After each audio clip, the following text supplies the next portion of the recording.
a common home for you and me and maybe someone more. Give me affection, please.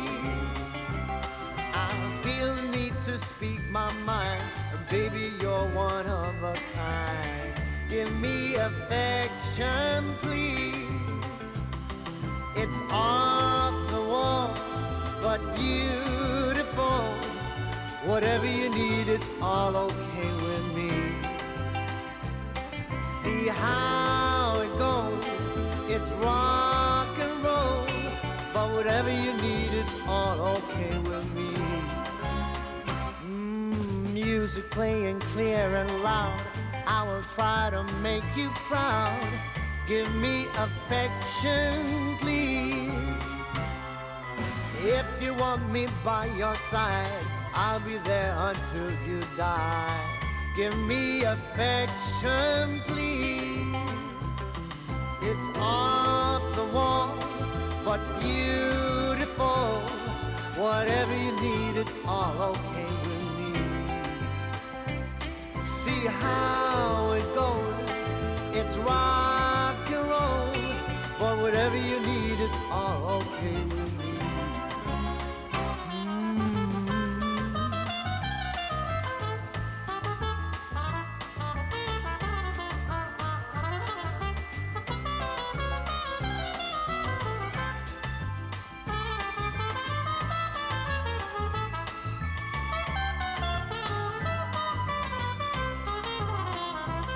It's on the wall, but beautiful.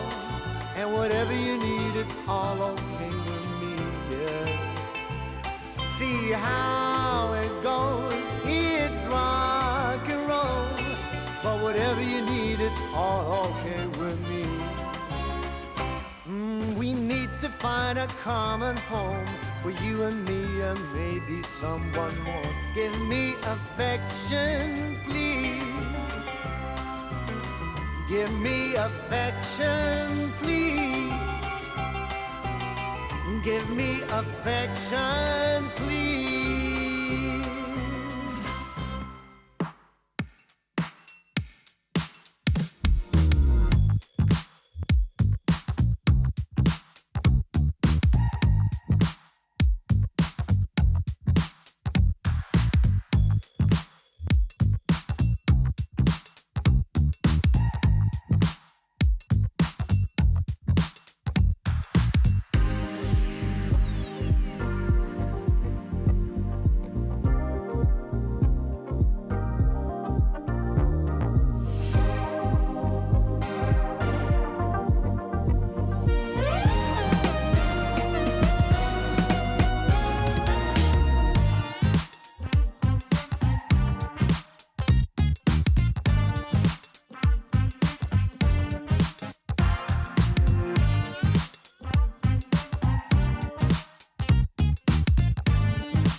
still got to stand up strong, face the truth about themselves, to understand what went wrong. I know we can find a way. I know we can find a way. I know we can find a way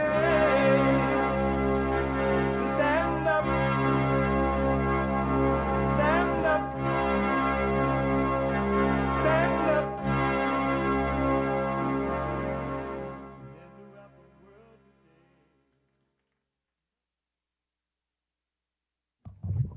Uniting the races with truth instead of dividing them with lies. We're also rebuilding the family by rebuilding the man. I am JLP Peterson. Good morning. Hey, y'all. Welcome to the show. It's supposed to be in the 80s this week in Los Angeles. It reminds me of when I first moved here.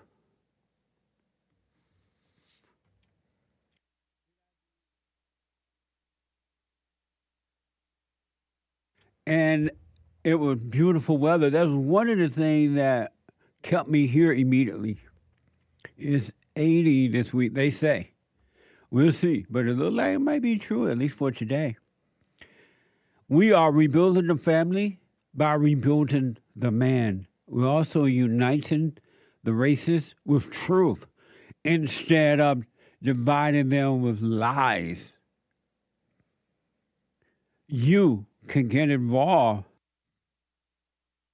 by calling 888-7753-773, 888-77-JESSE, Jesse, Jesse. And my biblical question is a doozy. My biblical question for this week is a doozy. It's like, Mamma Mia, hola, sí, señor, gracias, hola. It's a doozy. What good have you gotten out of religion? What good have you gotten out of religion? What good have you gotten out of religion? That is, it occurred to me one day, so I thought, let me ask. And that means Christianity, Allah Abba religion, Jewish religion, Utah people religion, Mormon religion, Jehovah's Witness religion, Catholic religion. What good, and whatever religion you belong to, what good have you gotten from it, out of it? We have every way that you can watch and support the show listed on JessieLeePeterson.com/show. JessieLeePeterson.com/show. And if you're out and about, you can listen to the show on your iPhone or iPad. Of course, you can podcast, but you can be listening to the show on your iPhone or iPad by calling the listen line on TalkStream Live at 605-615-4131. 605-615-4131. And to donate and have your comments read out loud, and we're going to read your super chats here in a minute, especially those from yesterday. But to comment and have your, to donate and have your comments read out loud, go to Buy Me a Coffee. BuyMeACoffee.com/JLP Talk. BuyMeACoffee.com/JLP Talk or Bond JLP Cash App. Bond JLP Cash App.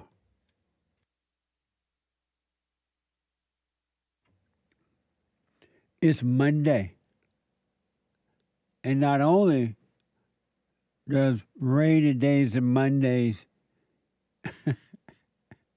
keep me going, not get me down, keep me going, it is and will always be Female Monday. All my life, I had to fight.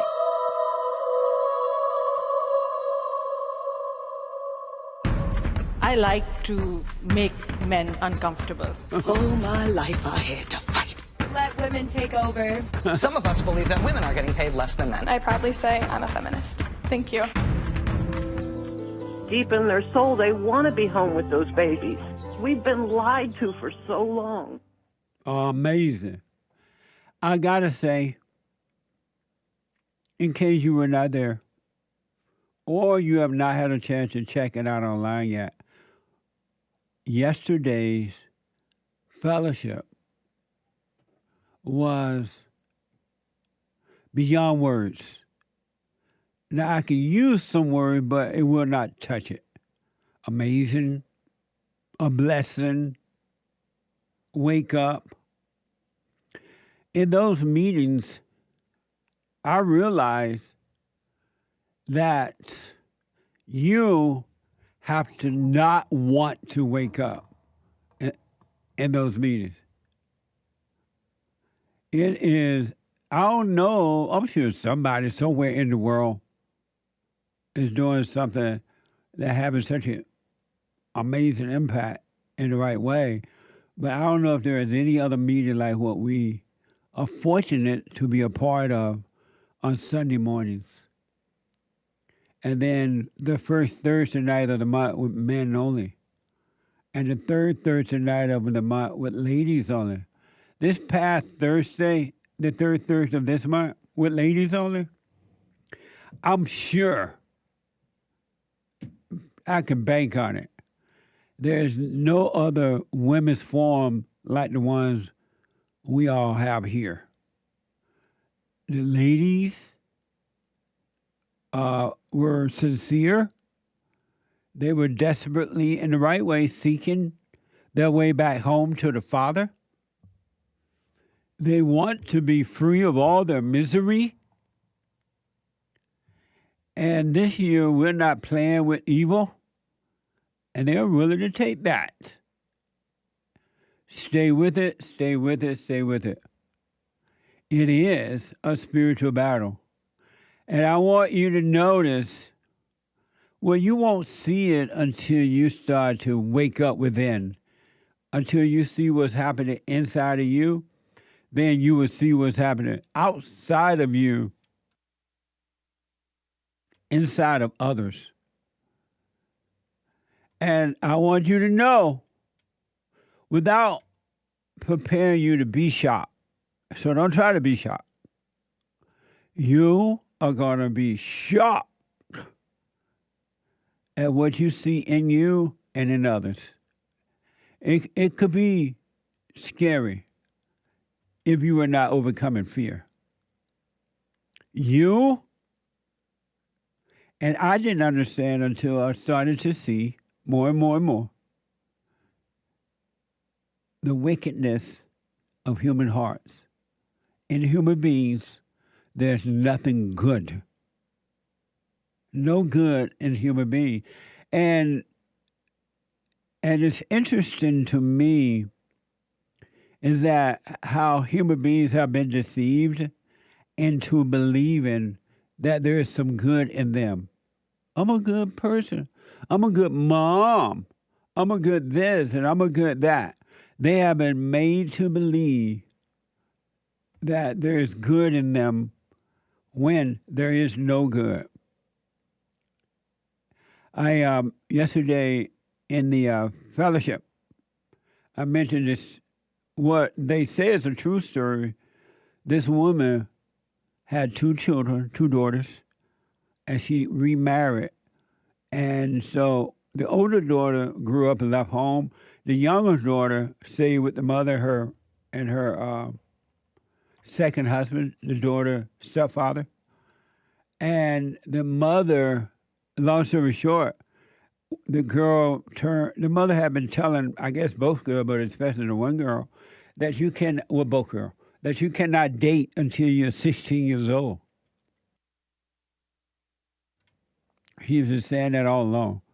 But this young girl turned 15. She met a boy in high school who was graduate. He was in the 12th grade, I guess. Graduate, 18 years old, and they fell in love.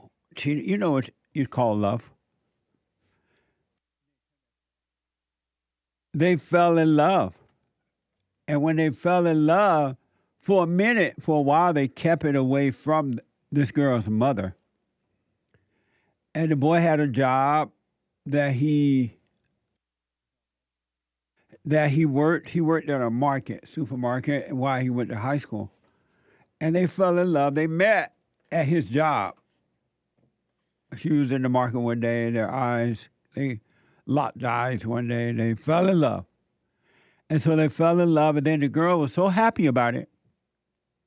And she finally thought, let me tell my mother, I met this guy, it's fun, I love him. And when she told the mother, the bat hit the fan. The mother like, no, you're 15, you cannot date. She like, but what's wrong with it, the daughter? We're just having fun. What's wrong with it? The mother said, I told you you can't date until 16. And so what happened, the girl started to hide it, keep it away from the mother, because now she's emotionally connected to the boy, and there was nothing that's going to tear them apart. Long story short, the girl stayed dating the boy, and the mother started poking around to see if they were still dating, and she found out that they were, and all hell broke loose. The mother went on a warpath to try to break up their relationship. And the more the mother fought against it, the closer the boy and the girl got together. The more the girl wanted to be with the boy, and the boy wanted to be with the girl. And then one day, the girl pretended to be sick. She stayed home from school. And when the mother went off to work, the girl invited the boy over, and they slept together. And that was it. And then the mother kind of suspected something had happened, because she came home early to check on her daughter, and the bedroom door was closed, and blah, blah, blah. But the boy ran out the room before the mother could get upstairs. And it just got worse. It got so bad that the mother called up her friends and family members, and she asked them to spy on this girl to see if they were still dating. And if you catch them together, let me know, said the mother. And lo and behold, the older people spied on the kids, and they would call the mother. Isn't that amazing? And so, but that didn't stop them. They become smarter as how to sneak around and be together anyway. The boy had a truck because he was working. He had bought himself a truck, so they snuck around anyway. And long story short, the mother, you know how women like to brag that they are strong, and it just brought out the best in them, their best self or something, to fight for the daughter. I'm going to fight for my daughter. I'm going to fight for my daughter. And it just made it worse. And so one day, when the mother thought that they had been sleeping together, at least one time, sleeping together, the mother went over to the boy's job and told him that I'm going to tell the school that you've been sleeping with my underage daughter, and you are known as what do you call that? When you sleep with a girl younger than you? Statutory. Yeah, statutory rape. And it shocked the boy. It shocked him. He like, and so it scared him, right? So he told it, the next time he saw a girl, he told her, we can't date anymore. We can't date anymore. Your mother want to have me put in jail. I'm going to lose my life if I continue to date you. And the girl was like, well, we just run away or we'll do, I'm not going to, I love you, and I'm not going to let that stop me. And the boy realized the girl loved him, and he loved her, and he said, okay, we'll keep staying with this. And long story short, the mother just got worse. And so finally, long story short, what happened was one day the mother came home and the boy and the girl were out on the back porch, laying out on the back porch there, and they had committed suicide. They shot themselves in the heads, according to the report, because they believed that since the mother would not let them be together on earth, they believed that if they died together, that they would go to heaven together and they would be together forever. And she walked in and there was blood all over the place back porch. And she believed that, the kids believed that that would happen. They would go to heaven and be together forever. That's how much they love one another. And the mother did not take responsibility that they had committed suicide. She didn't say, well, I drove them to that. And what I realized from this, the mother never took any responsibility. She didn't say, you know what, I know how you feel, daughter. I went through the same thing. I'm on my second marriage. She didn't say that, don't do it. I recommend you not do this. But if you do, you got to take care of you got to suffer the consequences. I have failed you. Your father and I are not together. I have not lived a life of love. Your father and I have not shown you how to be of love and be right. Because if the parents were right, the children would be right. But if the parents are wrong, the children are going to be wrong. The children are what the parents are. They become and they are what the parents are. And this mother was trying to make this girl do, quote unquote, right when the mother wasn't right. You can't cause kids to be wrong and then try to make them to be what you think they are to be right.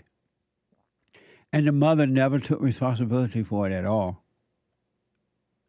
And her little female friends, oh, poor mother, poor nothing. And we had a discussion about this yesterday. But what I didn't mention yesterday is that later on, after the girl had expired, killed herself, the mother listened to the phone one day, and the girl had left a message on her phone before she committed suicide, telling her mother, oh, I love you, mother, and blah, blah, blah. Because the girl was trying to still love her mother. And no matter, and it didn't matter what the mother was doing to her, she still tried to love her mother. Whatever you think love is, right? That emotional love. But she left a phone message, I love you, mother, but I have to do this. And this is in every family. Every family. And especially when, another thing I noticed in this situation, that when there is a husband, whether it's the father or the stepfather, they always let the women deal with the children. Even when the father is in the home and it's time to correct the children, the father will sit at the dinner table and let the mother correct the children. That's never going to work, men. That's never going to work, ladies. It's not the order. It's not in you to correct children. That's why you need a husband. You should be working on yourself in case you don't have a husband, so God can change your heart from anger to love, and the love will work through you toward them, for them, to them. But I want you to know there are no such things. There's no such thing as a bad child or bad children. It's only bad parents. No such thing as bad children, but bad parents. What you see the children doing, it is what the parents are. Whether it's Christian parent, whatever kind of religion you are, whatever you see the children doing, is you're looking at the parents. There is no such thing as bad children. No such thing. And as soon as you realize that and apologize to your children, hey, kids, I'm wrong. I have not been patient with you. I have no love. I'm wrong. The sooner you work with them on that, while they're still little, you have a better chance of them turning around from the anger to the love. But most parents don't care because they don't think there's anything wrong with them. I'm the parent. I can be whatever I want. I can do what I want. And they pass on the instruction to the children. It's a spiritual battle. It is a spiritual battle. And look at the world around you. Look at the world in your little space. Nothing but misery. Nothing but heartaches and misery. Hell on earth. Hell on earth. I've seen so many cases where adult children end up taking care of their mothers. Sometimes the fathers, but mostly mothers. The mothers move in with them or they move in with the mother. Now they stuck with the mother until she died. And even though they're miserable taking care of their mothers, they don't want to do it at all. They're doing it out of guilt, which is hatred, which is anger.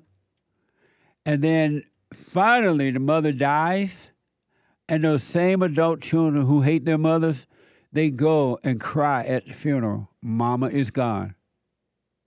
Think about that.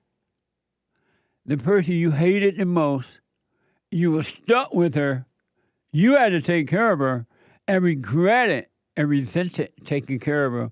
Now she's dead, and you go to the funeral and cry and have fun memories, so you say. Tell me human beings are not messed up. Human nature is wicked. But there is a way out. And not all are going to take that way out. Only a handful will. And some of the handful, one or two of the handful, will get on this pathway and they'll get off eventually. They will go toward the light, and someone or something would tell them, oh, no, don't go there. Stay here with us. We are your friends. We are your family members. How can you do this? Stay with us. And they'll get off that path and go back into hell. But then there are the few that sees it all the way through. And they are rewarded for it in a way that words cannot express. They are given perfect peace right here on earth. And I know, because I hear it all the time, most people don't. Most people don't have perfect peace at all, and they don't believe that you can have it. They say, well, nobody has perfect peace. I never met anyone who has perfect peace. And so because they have not met anyone who has it, they don't believe it's possible. Even though God made it possible. He made it possible. And the real you you're already free and you don't even know it. And the reason you don't know it, because you have totally identified with the illusion you, the illusion self, the illusionary self, and you think that's you. You think it's you. You think you're the misery. You think you're the lonely one. You think you're the suicidal one. You think you're the one that need and want this or that and that and that. You think you're the fear. You think you're the doubt. You think you're the love and the unloved. You think all kinds of things. You think you're the shy one. You think you're the one that care about what others think about you or say about you. You think you're the one that want to be like somebody else. You think you're the one that cries. When you're crying, you really think you are crying. Think about that one. A thought comes and you cry, and the people around you pat you on the shoulder. There. And you think it's you crying. There is a way out. There is a kingdom of heaven within. There is a real, another real reality. There is a real you. But you're never going to know him, the real you, him or her, until you look within, until you live in the light and stay in that light and live in that light and stay with that light no matter what. Until you stay in the light, you're going to suffer. You're going to have pain and misery. You're going to have hell. Look at the world around you. Look at the United States of America. Nothing but suffering. Nobody has peace. Except the few who are now working on themselves. Look at the world around you. Just look around you. All you see is misery, backbiting, lying, gossiping, revenge, jealousy, envy, and strife, and attacking, and thrill of attacking, and joining forces together, groups, and can't stand alone, and hatred, and that's all you ever see around you. You see no love. You see no love from your family, from your own parents, your brothers and your sisters, your so-called friends. You don't see any love. Zero love. This is hell on earth. Welcome to hell. You're like, oh, I'm afraid of dying and going to hell. You're already dead and you're already in hell. Welcome to hell. And if you drop your body in anger, which is hatred, which is playing God, you're there forever in hell. And what you're getting now is only going to be worse, and there's no way out.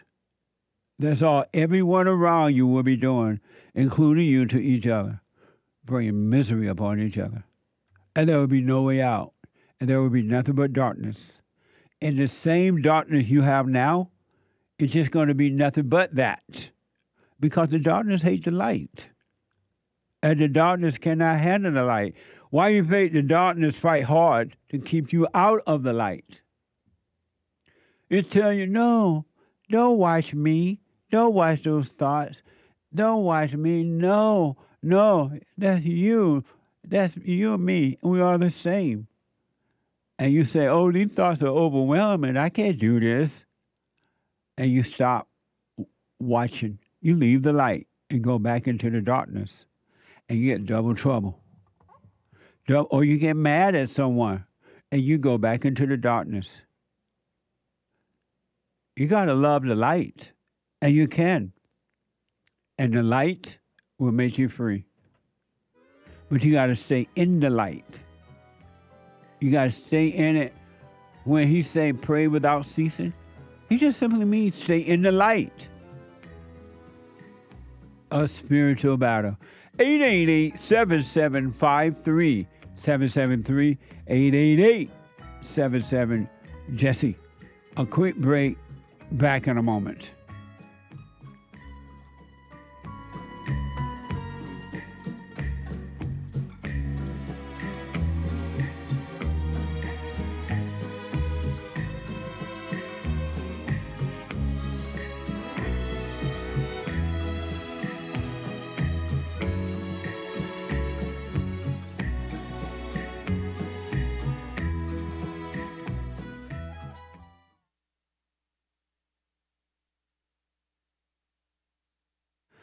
Jesse is here. Gold prices just hit an all-time high. I told you gold was going up, but no. Gold prices just hit an all-time high. In fact, it's up over 11%. It's going to get higher. And this has been happening since the beginning of the year.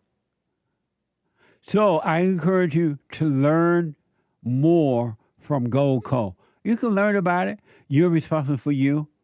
Go learn not only your spiritual life, but your physical life as well. So learn more from GoldCo.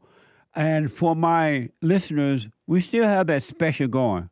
GoldCo and I have a special going for my listeners, special promo. Qualified accounts receive 10% instant match in bonus silver. That's worth repeating. Qualified accounts receive 10% instant match in bonus silver. I recommend you learn more by going to JesseLovesGold.com. Jesse, Jesse, lovesgold.com or 855-644-GOLD. That's 855-644-GOLD. And tell them that Jesse sent you. Amazing. Thank you.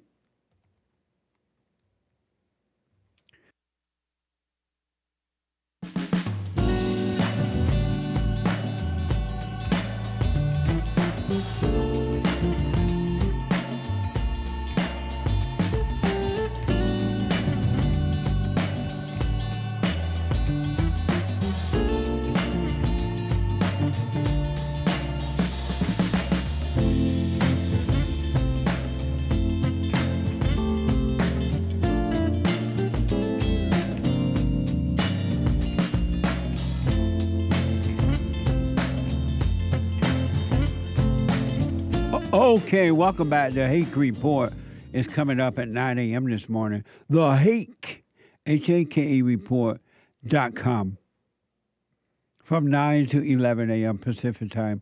And then at 11 a.m., Joel Friday TV. You black.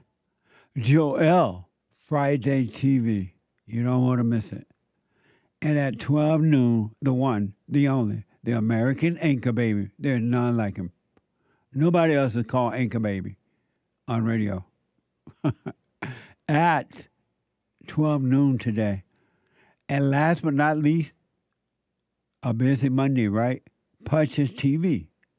A brand new episode of Punchie TV at 2 p.m. today, Pacific time. Watch this. We are back and we have a special guest, Jackie Vantine. The Bible says that man was not made for woman, but woman was made for the man. Yup.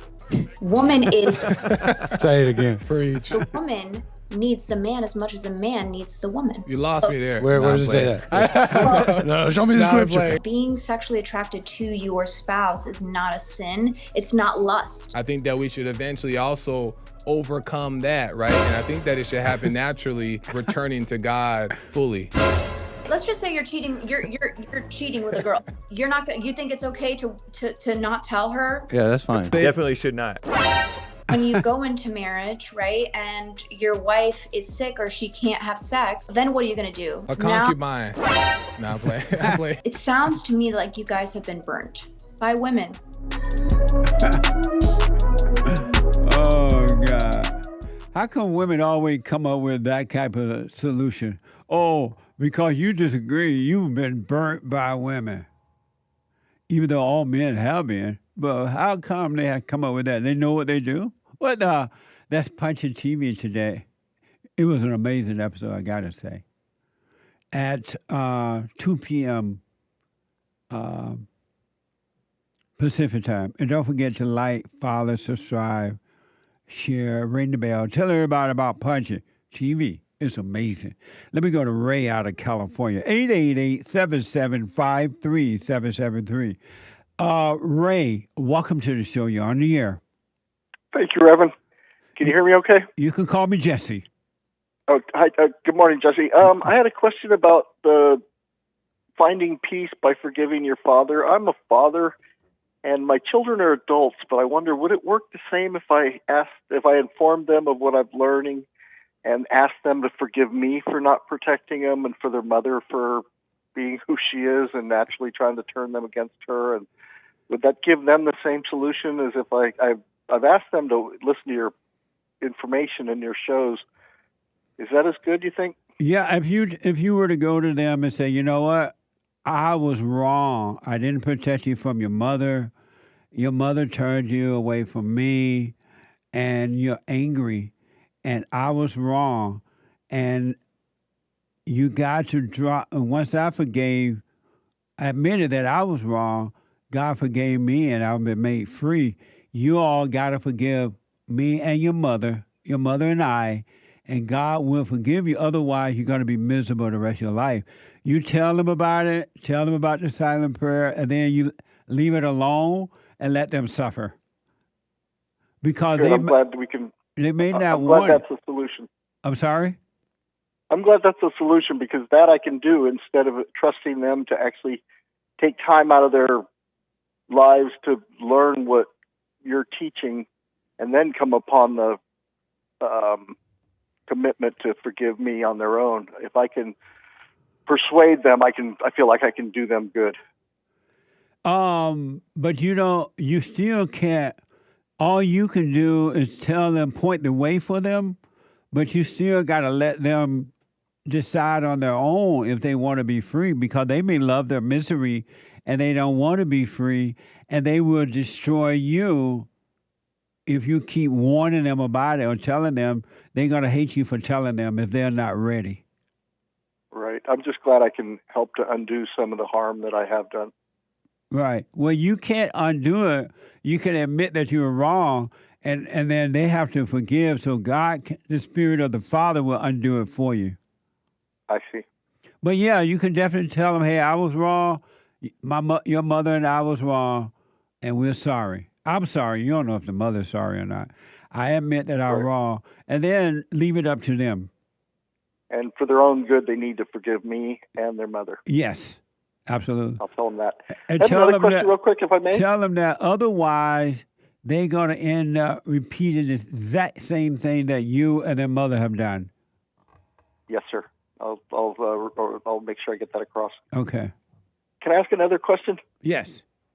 If we look at the world and honestly realize that the heart of man is evil, but where Jesus says where two or more are gathered together, there I am in their midst kind of thing, it seems necessary to have a community that word's been corrupted lately, but to have a group of people that you lean on and share with and stuff. Is that, what's the value of that? I know you talk about the beauty of your women's group, churches and stuff, and I imagine it wouldn't be the same if it wasn't a group.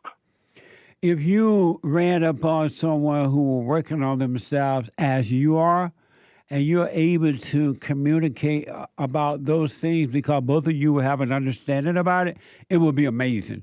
That's what I love about, really, really appreciate about our fellowships, is that you have like-minded people, though they may not all agree right then, but they want the same thing. They want to be free.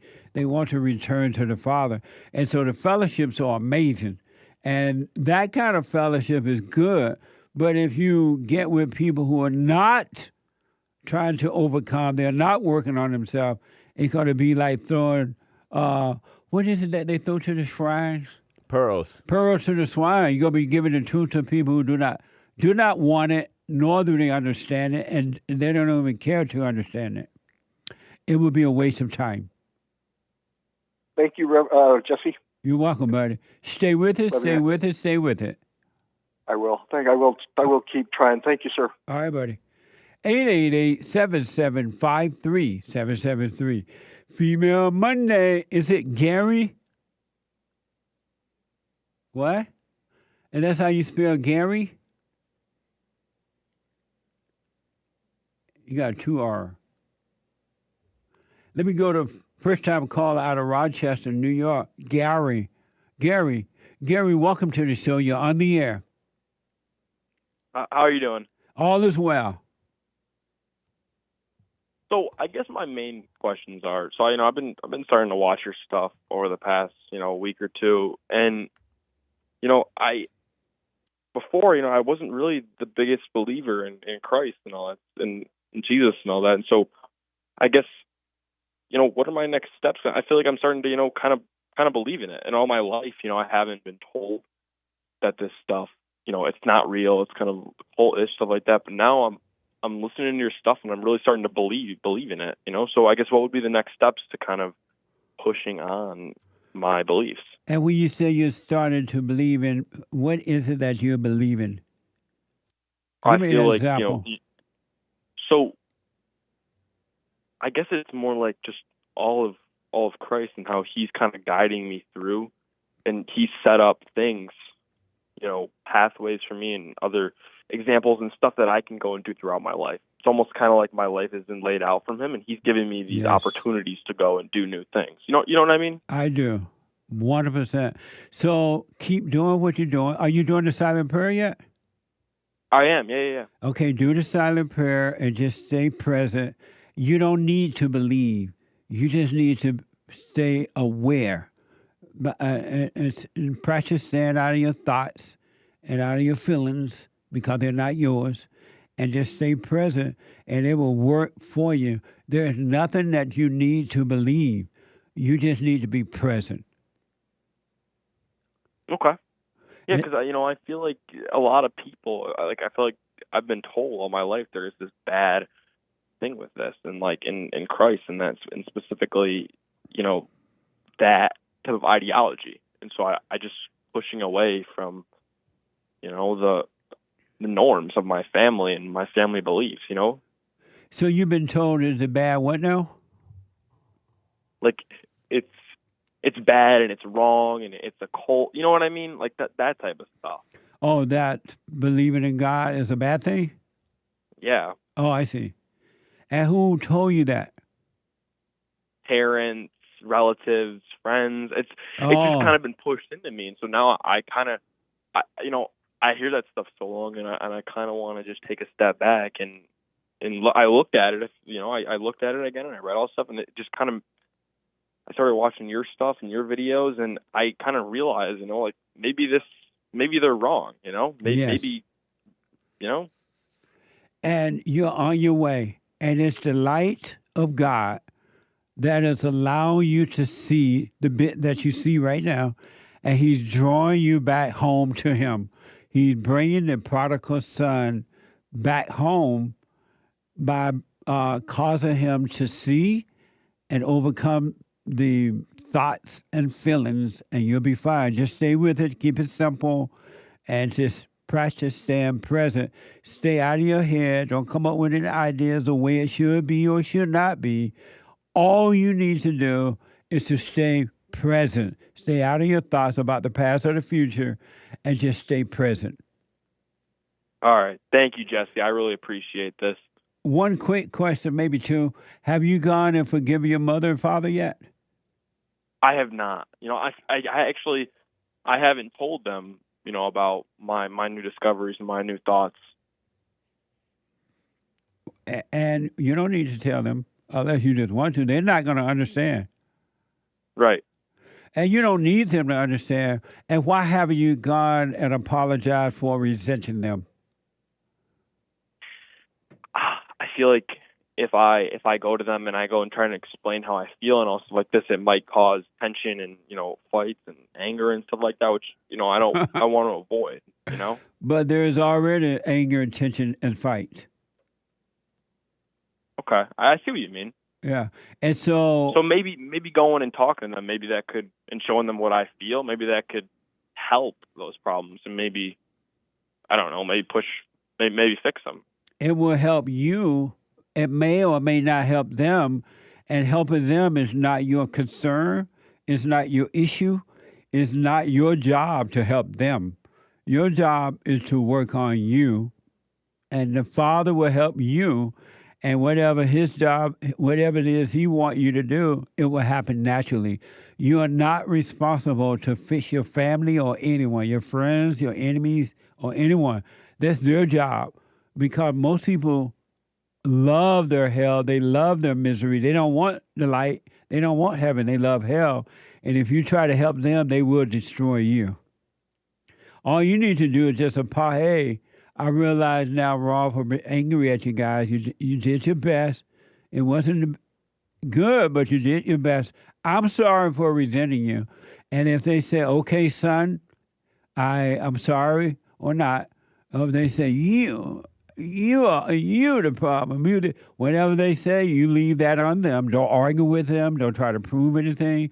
You forgive them, and then God will forgive you and live your life and let them live the way they want to live. Just don't be angry at them, and you'll be fine. All right. See, I can work on that, and maybe go and apologize to them and try and talk to them. And if they don't listen, it's not. I got to follow my own path. And absolutely. God's got that laid out for me. All I can do is worry about myself and work on myself and becoming a better son of Christ. 100%. And you are not responsible for any other human being unless you have a little child. You're not responsible for anyone else. They are responsible for themselves. You are responsible for you as an adult. All right. I wish you well, Gary. Yeah, I wish you well too, Jesse. I hope you have a wonderful, wonderful rest of your day. Thank you, buddy. Amazing. 888-7753-773. Super chat. Super. Over on Telegram, David answers last week's biblical question. How do you trust God? Let life happen by itself and let go of all your wishes and desires. Don't make plans and rest in the knowledge that God will take care of you. Amazing. Nice. Thank you, David. You're right on track. Thank you. Spanky Spank bought a coffee. That person Jesse talked to with the smoke detector going off on Friday, could that be an example of being unaware? We hear the smoke detector, also known as the thoughts going off every second, and the person unaware of the sound thinks you're talking about a dog. What the? What the? I don't even think, it sounded like they didn't know a smoke, or maybe it wasn't a smoke detector, because they didn't think a smoke detector was going off. Well, when you say the alarm is going off, you're thinking, she might have been thinking, or I thought that she might have been thinking that the alarm was going, which is different from just a chirp. So I see. And did I say... Your alarm? You said your alarm's going off. I did say the chirp, too. I said, well, you have some kind of chirping something going on there. Right. And then she said it was a dog, I think. She might be so used to it that she doesn't hear it. You're right. Because I made the chirp sound, remember? Yeah, I remember. I heard it on the best of the week replays, too. Amazing. Chirp. Thank you. We can be so identified with our thoughts, we don't know that it's just the smoke detector needing to be changed. That's right. Kid Combo 1 with a diamond. Thank you. All the cars today are mentally handicapped like H-E double toothpicks. The covering cars. his eyes and peeking. It's a shame. Oh, callers, not cars. I can't read. Oh, I'm about to say, it's a shame what they've done to the automobile. They have made all automobiles, not all, maybe one or two survive, but they've made nearly all automobile girl cars. Quiet. You don't even know the car running. Lightweight. You can't even feel it on the road. No noise. They are just girl cars. They have even made automobiles, beta bills. Beta automobiles. What a mess. Thank you. Thank you, Kid Combo 1. Lin Yan, and he was talking about the callers, not the cars. Right. But anyway, yeah. Lin Yan Chin says, tell Jesse, tactic and strategy flow back and forth like focus and concentration, with one amending the other in cycles of generation. Tact lets you act in the moment to adapt your strategy as you resolve emerging conflict. Amazing. Thank you. Thank you. Appreciate that, yeah. Someone bought a coffee. I'm the one who sent in a coffee referencing Bill Withers' song, and the amazing guest on the Fallen State referenced the exact same song and lyrics. Whoa, trippy. Love the show. Thanks very much, Amanda. I appreciate that. Thank you, Amanda. Amazing. That's the one where he says, keep on using me. Oh, you just keep on using me until you use me up. Danny bought a coffee. Thank you. All right, Jesse and the lads. Jesse, James, when do you both think the West started to fall? You think allowing women to vote was a massive part of it? Keep up the solid work, lads. Strong arm emoji. Amazing. I don't know exactly. I do know that it's solid. The more I hear about it, people were already trying to change the country like years before that.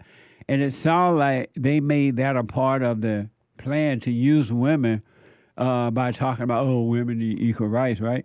As a part of turning America into a socialist society, destroying America. I don't exactly know when. Yeah, what crossed my mind was the Civil War when they got rid of the right to own slaves. Like, there was a whole lot of mess happening at that point. But I don't know, I guess you got to, like they say, the price of freedom is eternal vigilance. And the seeds of your own self-destruction are with you from the very beginning. Repeat that? The seeds of your own self-destruction are with you from the beginning. Yeah. That's You're deep. born in sin. Yeah. That's deep. Thank you, Dan. Amazing. Danny. Hake is deep. Oh, that's nice. Lin Yan Chen, speaking of Thank deep. you, Danny. Tell Jesse. Is it Danny? Danny. Thank you, Danny. Go ahead. In a stable stance, the tailbone acts as focus to anchor your feet while maintaining optimal hip mobility. The planted feet are your strategy for stable stance to progress in concentration, a cultivation. Amazing. Thank you. Thank you, Lin Yan Chen. Nice. Thank you. Commander Kim on a Rumble. This was yesterday. For girls, when they can work and afford their own cell phone, car, and bills, then they can date with father's blessing. But guys should be joining military, working, and living on their own before dating, says Commander Kim. Amazing. Thank you. Who came up with all these kind of rules? Commander Kim did. She's the commander. Thank you, Commander Kim. Commander. Amazing. Thank you. Thank you. Red Dawn Radio rated the church stream on Rumble. That was cool. Thank you. Thank you. You got to know how to rumble. Piotr, 3 coffees. Thank you, Jesse, and the team for the best fellowship on this side of heaven. Amazing. Amazing. Thank you. Obioma, rebuilding the family by rebuilding the man. Nigeria flag on IG. Much love, sir. Thank you. I appreciate it. Love you back. Vet Nurse 730 says, sounds like what happened to me at 15. Laughing face with tears coming out. I think everyone goes through that because our parents are screwed up. So at 15, you're looking for love in all the wrong places. Amazing. Thank you. Let's stop there for a minute. We'll read the rest later, guys. Thank you all. Amazing. Let me go to, out of Pennsylvania, let me go to Gail, a first-time caller. Gail, welcome to the show. You're on the air. Hi, Jesse. Hey, Gail. This is not my first time calling. This is about my third time or fourth time call. Well, thank you. Well, Jesse, you know, I'm one of your part-time followers. Okay? Now, you say that you always ask a woman if she's going to obey her husband, right? Yes. When a man take her on a date, let's say you meet this woman, you go on a date with her, and you want to learn a little bit more about her, and you ask her, will you obey me? And if she says no, just get up and walk away. Leave the table and let her take Uber home. Okay. Now. You agree with that? No. And the reason why I don't approve of that, Jesse, is because that is a threatening question. How is that threatening? It's threatening, Jesse, because of the fact that when you are in a relationship with a man, when you care about that person, you're going to do everything in your power and in your knowledge to make that man happy. So, loving is a part of obeying. because you want to be in a happy marriage in order to have a happy life, right? But a woman that's trying to make a man happy or a man that's trying to make a woman happy hate one another. They don't love one another. That's not love. You're not supposed to try to make anyone happy. The more you try to make them happy, the worse they get. Am I supposed to take a break now or what?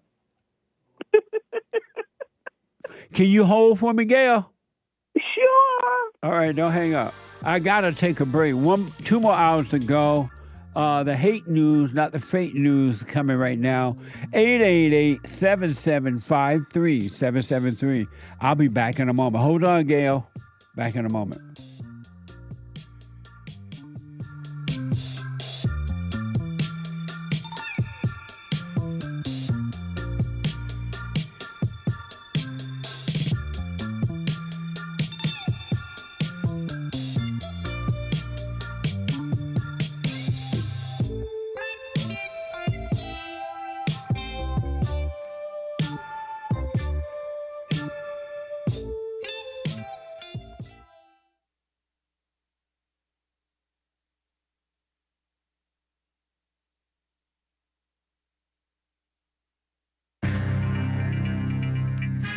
Whole lot of mess going on in the world.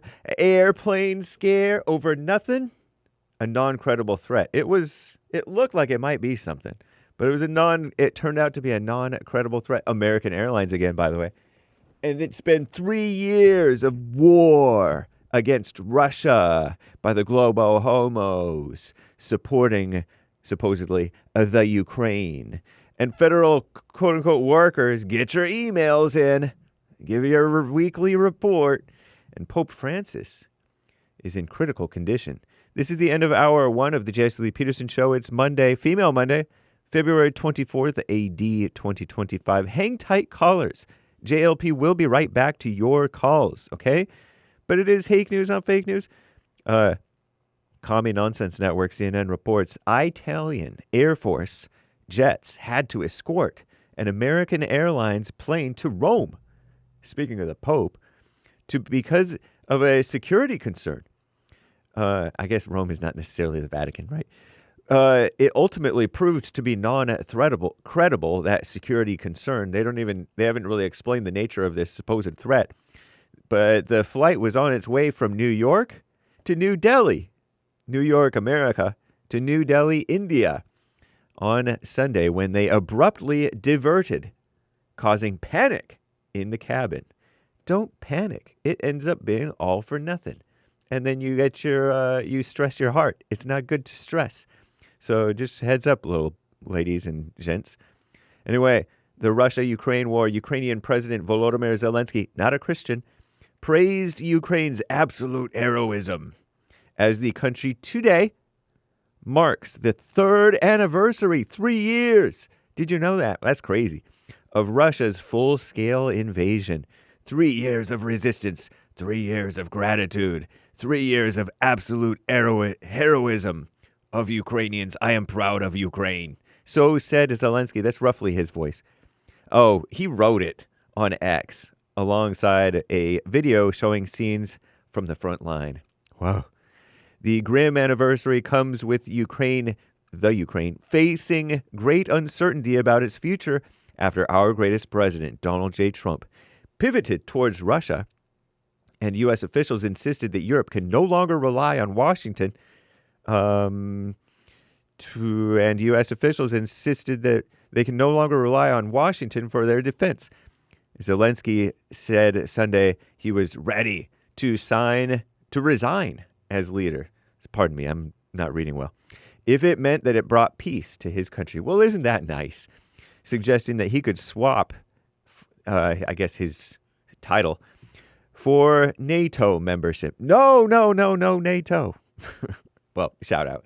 Anyway, federal agencies across the government, meanwhile in America, scrambling to respond to an ominous email ordered by Elon Musk. Get excited. Big changes are happening, and it's largely, I think, for the good. I'm James Hake. Now back to the JLP Peterson Show. Hour 2.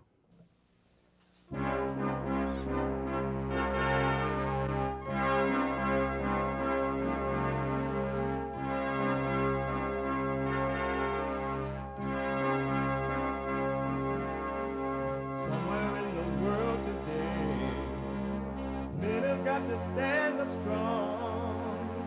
Face the truth about themselves to understand what went wrong. I know we can find a way. I know we can find a way. I know we can find a way to stand up, stand up, stand up.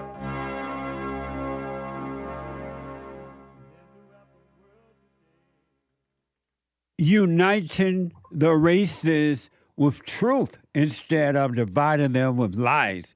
We're also rebuilding the family by rebuilding the man. I'm Jesse Lee Peterson. Welcome to the second hour of the show today. You can get involved, and there is one line open. Somebody want to jump in there. You can get involved by calling 888-7753-773. 888-77-JESSE. JESSE. Jesse. And my biblical question, brand new biblical question this week. What good have you gotten out of religion? What good have you gotten out of religion? What good? Amazing question. We have every way that you can watch and support the show listed on jesseleepeterson.com/show. And if you're out and about, you can podcast. If you're like warning the illegal alien that ICE is coming, or you are in an illegal state, and whatever they call that, free state for the illegals, and you try to hide them in the Catholic Church, or you try to hide them in your home, sanctuary state, thank you, or you're trying to, sanctuary city or state, or you're trying to, are you scared to go to school? Oh, you're so scared. You could be listening to the show on your iPhone, iPad. You can podcast if you're on the run, and then when you make it back home from hiding, you can watch it still. But you can podcast, you can listen to the show on your iPhone or iPad by calling the listen line on TalkStream Live at 605-615-4131. 605-615-4131. And to donate and have your comments read out loud, go to Buy Me a Coffee. BuyMeACoffee.com/JLP Talk. Or Bond JLP Cash App. Bond JLP Cash App. Amazing. It's Monday. Second hour Monday. And every Monday is let it be written, let it be said, let it be known. Female Monday. All my life, I had to fight.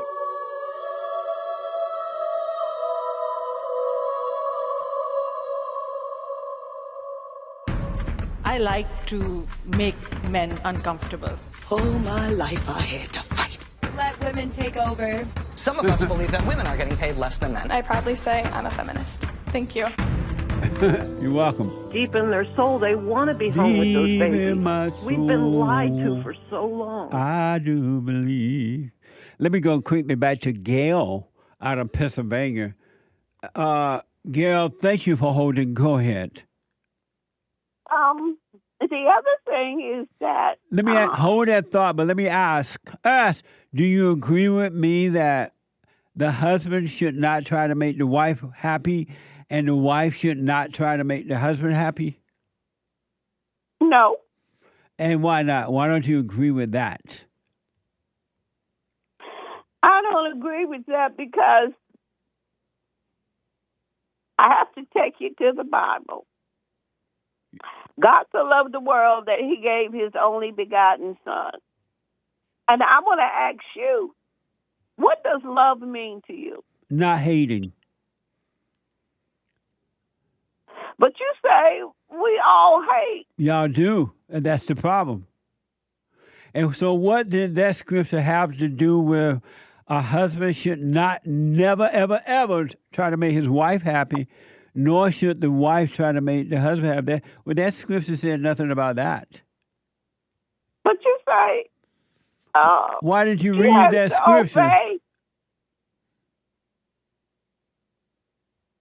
Go ahead. Why did you read that scripture?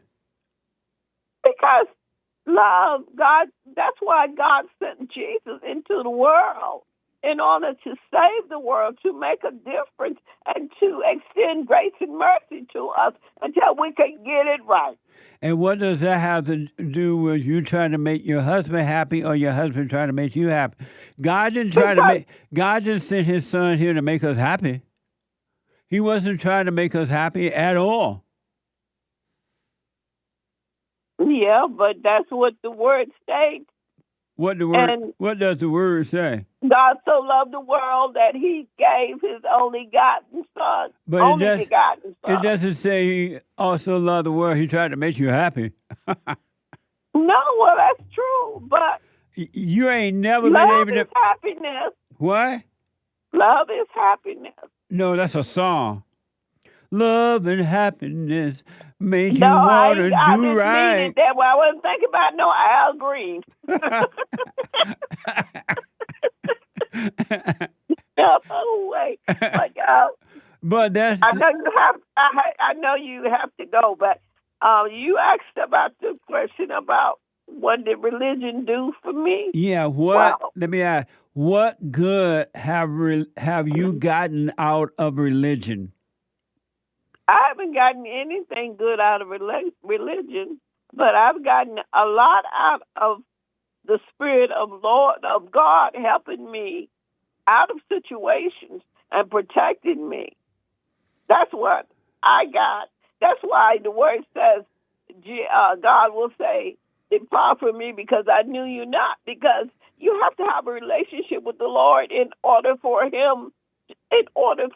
you to be able to know him. You got to have that relationship with him. Do you know God? Yeah, I know the Lord. Do you have perfect peace? Most of the time. Do you have perfect peace? Yeah. You said most of the time. Most of the time ain't all the time. Okay, well, yeah, I have it all the time. And do you try to make people happy? Yeah. If you have perfect peace, you would never try to make anyone happy. Well, that's because of the fact that some people you can't make happy, but you do what you can do, and then you leave it. You can't make anyone happy. You have never made anyone happy, and you can't make anyone happy. And if you try to make anyone happy, it's only because you think you're God.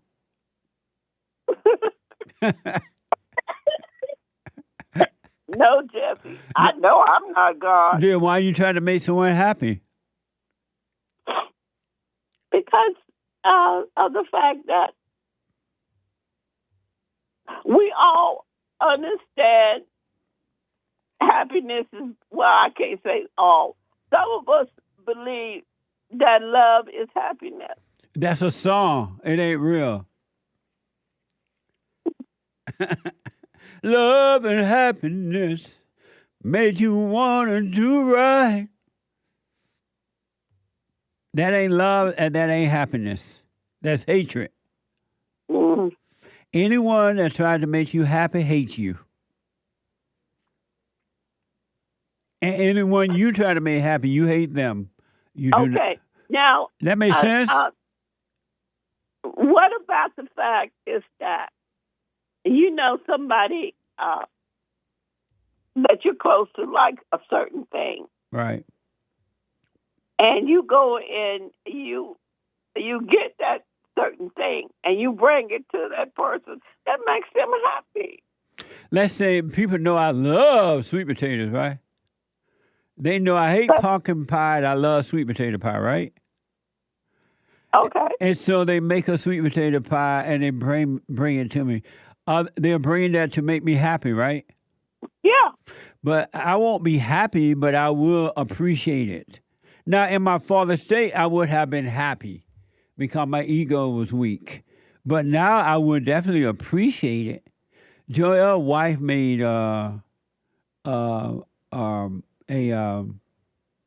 do you call that? What's the thing your wife made, Joel? Meatloaf. And Joel brought some for lunch. And he's like, Jesse, you want some meatloaf? And I said, yeah. And I ate some. That meatloaf was so good that when I saw her, I wanted to slap her. But I couldn't. So I really appreciated the meatloaf and mashed potato.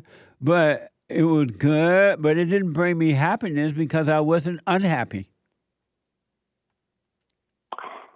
I understand what you're saying, Jesse. Yes. But ain't no but. If you understand, there is no but. Understanding don't have a but to it. Well, appreciation is a part of happiness. No. For a moment. Amazing. But so, have you ever tried to make are you married? No. Have you ever been married? No. Oh, okay. So have you ever tried to make your boyfriend happy? At my age now, Jesse? No, when you were dating. No. When I was younger, yes. And then your boyfriend... I spent most of my life trying to make a man happy. And were you able to make him happy? For a season. I rest my case. And did your boyfriend ever try to make you happy? Not that I remember. And was he so you don't remember one of your boyfriends trying to make you happy? No, it was always one-sided. You must be very difficult. Difficult? Yeah, I bet. Not at all, Jesse. I bet you were a mess. Gail, thanks for your call. All right, sweetie. Call me again. All right, later. Okay.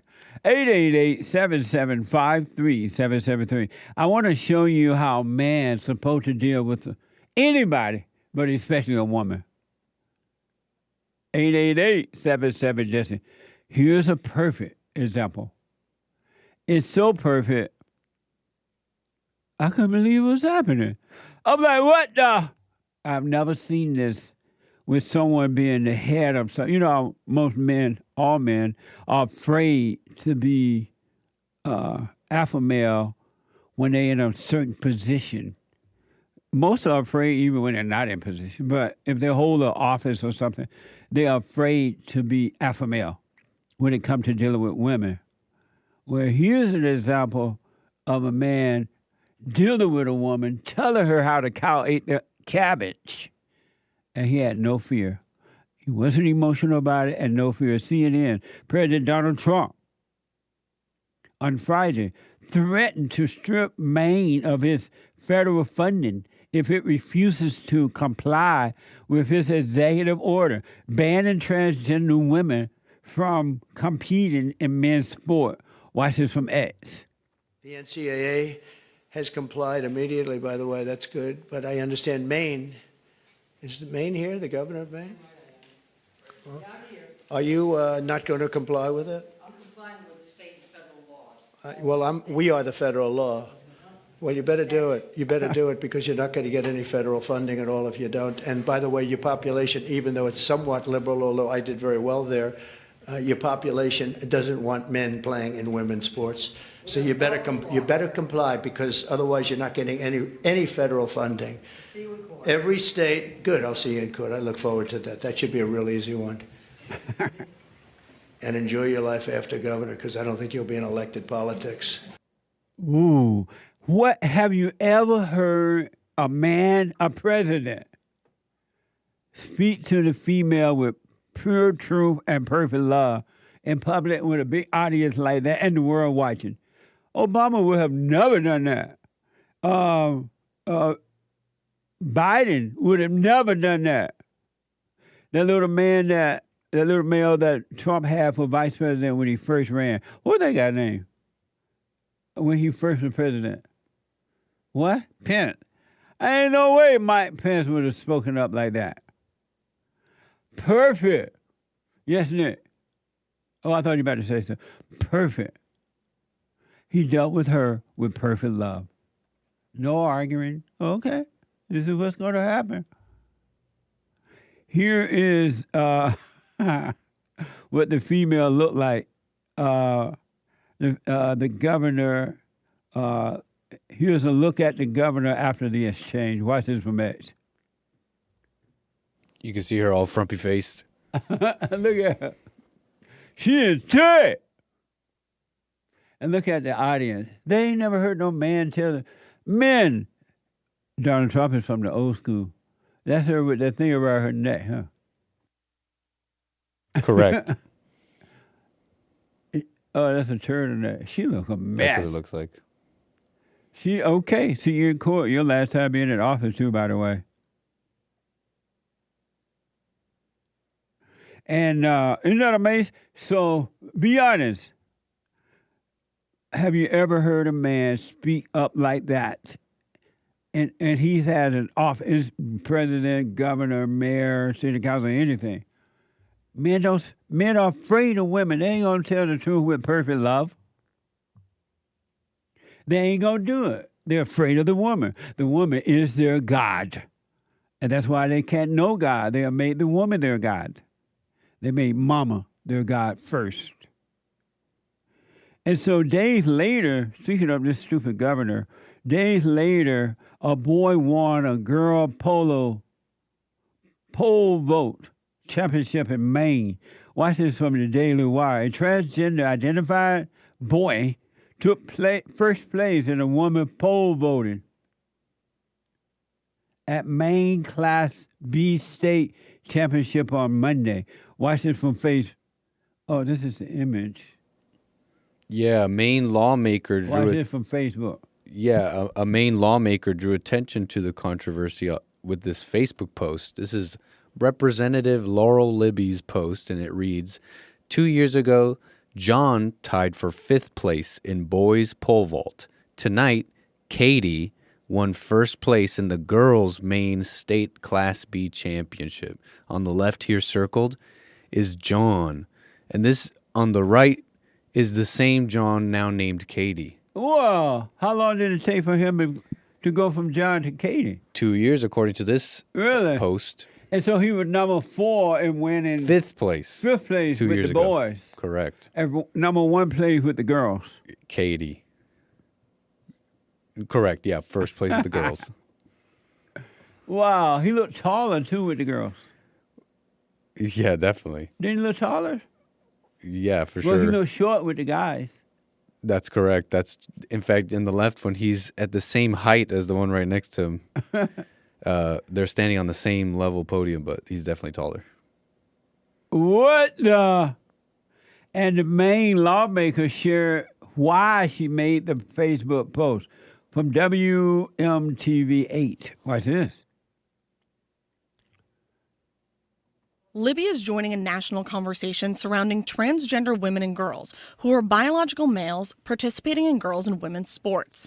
Libby says she felt called to share this on her public Facebook, which now has more than 42,000 comments and counting. What was the decision to post the photos of them? Why did you make that decision? Yeah, that individual is participating in a public event, a public sport. There are photos online. This is not new.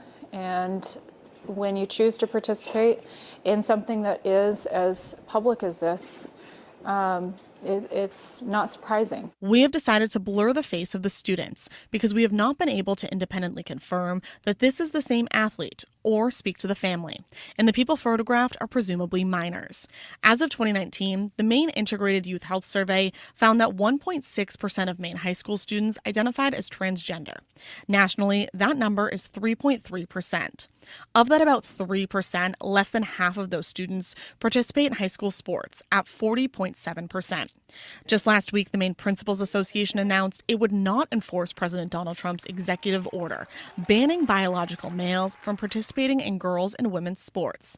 This social media post has stirred up a lot of opinions, some people calling Libby a bully, others agreeing with her, saying this should not be allowed. I asked Libby how she would feel if she was the parent in this situation. I would never allow my son to participate in girls' sports. It is unfair, and Maine people know that. Right on. I wish you well, lady. In all honesty, I know that men should not play in women's sport and women should not play in men's sport. But until they are as serious about stopping women from playing in men's sport, whether it's judo or karate and boxing and all that, then I'm okay with men playing in women's sport. Really, I am. Because if the women can play in men's sport, saying that, they're equal, why can't the men play in women's sport? What's the difference? There's no difference. The problem is they don't care about destroying men. And they pretend to love women. But they don't love the men, so they destroy everything that's manly. All the men clubs and bars where men can smoke and private clubs where men go and hang out and talk. And they're jealous of that and they destroy it. But they don't want you to mess with the women's stuff. So until you say and pass laws that women cannot play in men's sports, what's good for the goose is good for the gander. So, right on. Amazing. 888-775-3773. Let me go to a first-time caller out of Oklahoma. Bill, welcome to the show. You're on the air.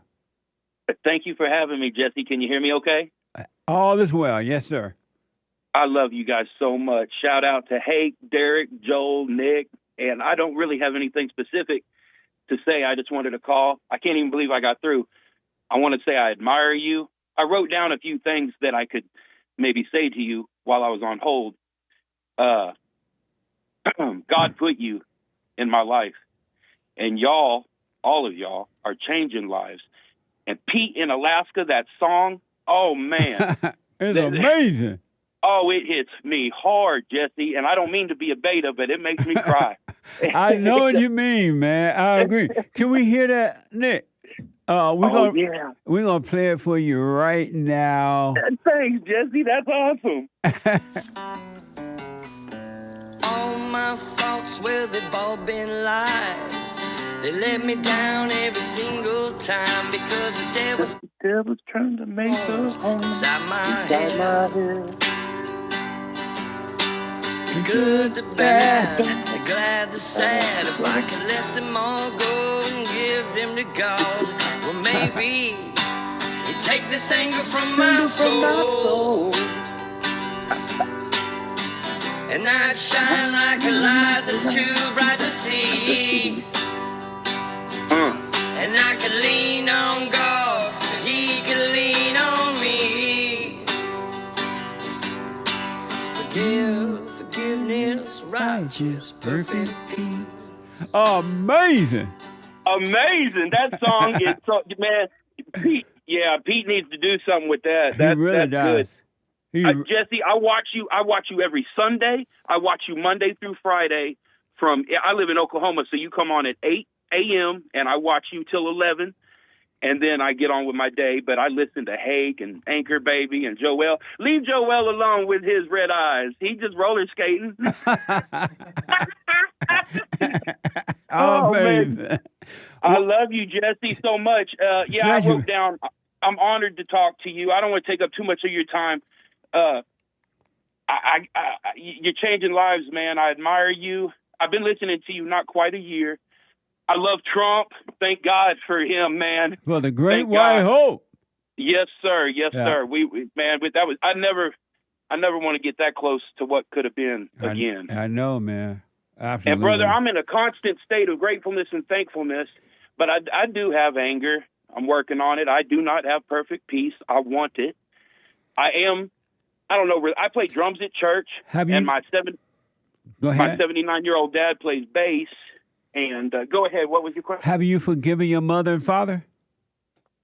Yes. You went to them? No, my mom died in 2020, and for some reason, well, now it's all clear now that I've been listening to you. I always wondered why I resented her, didn't like her, or I loved her, but she's my best friend. But yeah, those mamas got a hold on you. And anyways, when a mother is not supposed to be your best friend. I'm learning. Yeah, she was only your best friend because you hated her, and she forced you upon her to be so you could think of her as a best friend. But your mother was your enemy. She hated your father. She did a good job. She did a good job about convincing me to be the best friend. We had a good time. Whatever it takes, man. I want to forgive her. Yeah. I got a stepdad, and he's the best man in the whole world, man. He's a very righteous, pious man. Nice. He's my bass player. He's 79 years old. He plays the bass at church. I play drums, and. Well, forgive your father, and you stay with it, and it's going to only get better for you. Yes, sir. I believe that, and I'll continue to listen to you. And I tell everybody about you. I tell everybody. I can't advocate for you enough, brother. I tell everybody about you. Because I was raised, listen, I'm a Bible thumper, man. I was raised Pentecostal Assembly of God. All that, the speaking in tongues and all, I've seen it all, man. What a mess. Yeah, and I just couldn't feel it like other people were feeling it. Yes. And I want to. Right. But I just never felt it like it. But I try. I talk to God all day, every day. Like I said, I own my own little business. I won't say what it is. I know you're not supposed to, but not everybody has it like me. Right on. And I have to remind myself of that quite often. I got it so good. I'm so blessed. My cup runneth over. Oh, man. And, well, thank you, Bill. I appreciate it. Jesse, I love you. I love Nick, Hake, Derek, Joel, all y'all. Keep up the good work. All y'all, stick with it, stick with it, stick with it. We definitely will. Thank you for your support. And Nick says, salute to Bill. Salute to Bill, man. That's awesome. You guys are so amazing. Amazing. Thank you, buddy. Thank you, Jesse. Bye-bye. Bye. 888-7753-773. Let me go to Jaden out of California. Hey, Jaden. Yo, Jesse, is my mic good? Go ahead. Nice. Yeah, I just wanted to make a quick comment about that Trump thing. Yes. I really do admire Trump for his ability to, be like strong and masculine, and like you said, tell women how the cow eats cabbage. Yeah. And I want to have that one day, but it's just that I feel like every time I do tell a woman what's up, it comes from like anger. So that's why you have to drop your. You got to forgive your mother. And then God would take the spirit of anger from your heart, and you'll be free of anger. And then will I be able to tell him like Trump did? Like you'll be able to tell any woman, no matter what her little position is supposed to be or not, you will be able to tell her how the cow ate the cabbage, and you will not get angry. Even if she yelled and screamed, it'll just be, you'll watch her yelling and screaming, but you will not be moved by it at all, because you will know that when she's crying, she's lying. Lying, yep. That's but true. You got to forgive your mother, Jaden. I know. I'm planning on it. Yeah, I realize you said you're waiting until you move out. Until the Marines ship me off, yeah. When are you leaving? April. Oh, okay. So you got a long time to be hating her. I know. But my question was, I was watching through some of your older videos. Yeah. And I just seen that you said in a few videos, you said not to pray for strength. Right. Do you still stand by that? 100%. And why do you believe you shouldn't pray for strength? Because he'll give you weakness and you won't be able to handle it. Yeah, I heard you say that. I don't get what that means. He'll give you weakness. Hold on a minute, okay? Okay. 888-7753-773. A quick break. Back in a moment.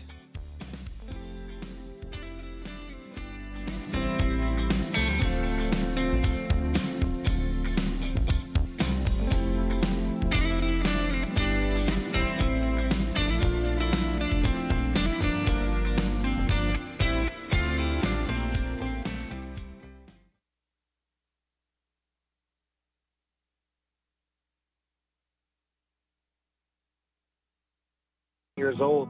And ever since I started listening to you a couple of months ago, bro, I don't even need to hear the word depression. I don't even care about that because that's not anything that I identify with anymore. Nice. I'm 100% cured. I'm 100% better because I've been listening to the Jesse Lee Peterson show. And I can't even begin to tell you how much I appreciate you. And I just can't even, begin to tell you how much I really appreciate the things that you're doing for young men. Young men need to hear this, and young men need to know this message that you're delivering because it's important. It's vital to their lives, Jesse. I just wanted to let you know that, man. That's amazing. I mean, you made my day, man. When I hear one soul has returned to the Father, it's like 1,000. It's better than silver and gold. So God bless you, man.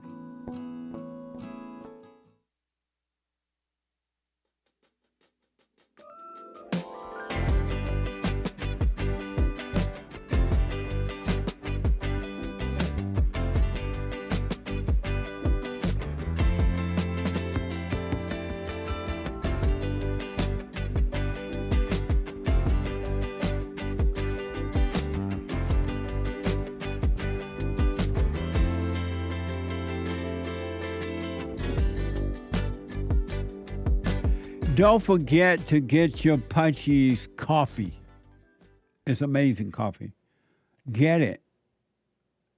It's amazing. Go to rebuildingtheman.com/store. rebuildingtheman.com/store. And every dime of Punchie's coffee go back to the nonprofit so that we can continue to work here.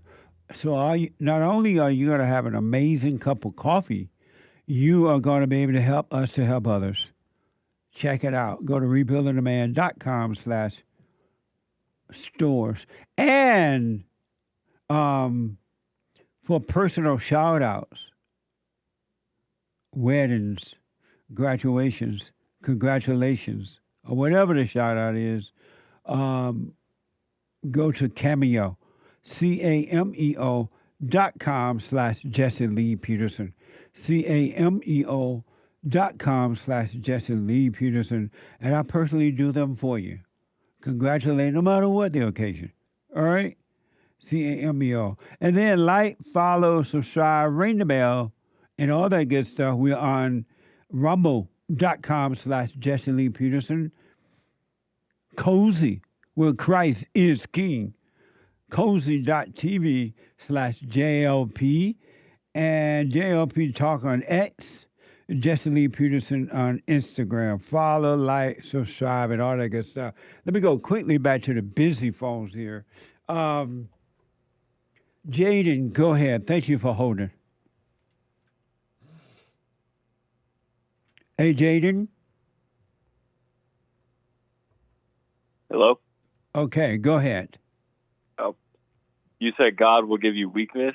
Yeah, if you ask for strength, he will make you weak. Why would God do that? Excuse me. Because you ask for strength. But if you ask for nothing, you will have strength. But if you ask for strength, he's going to make you weak so that you can be strong. Because you can only be strong in your weakness.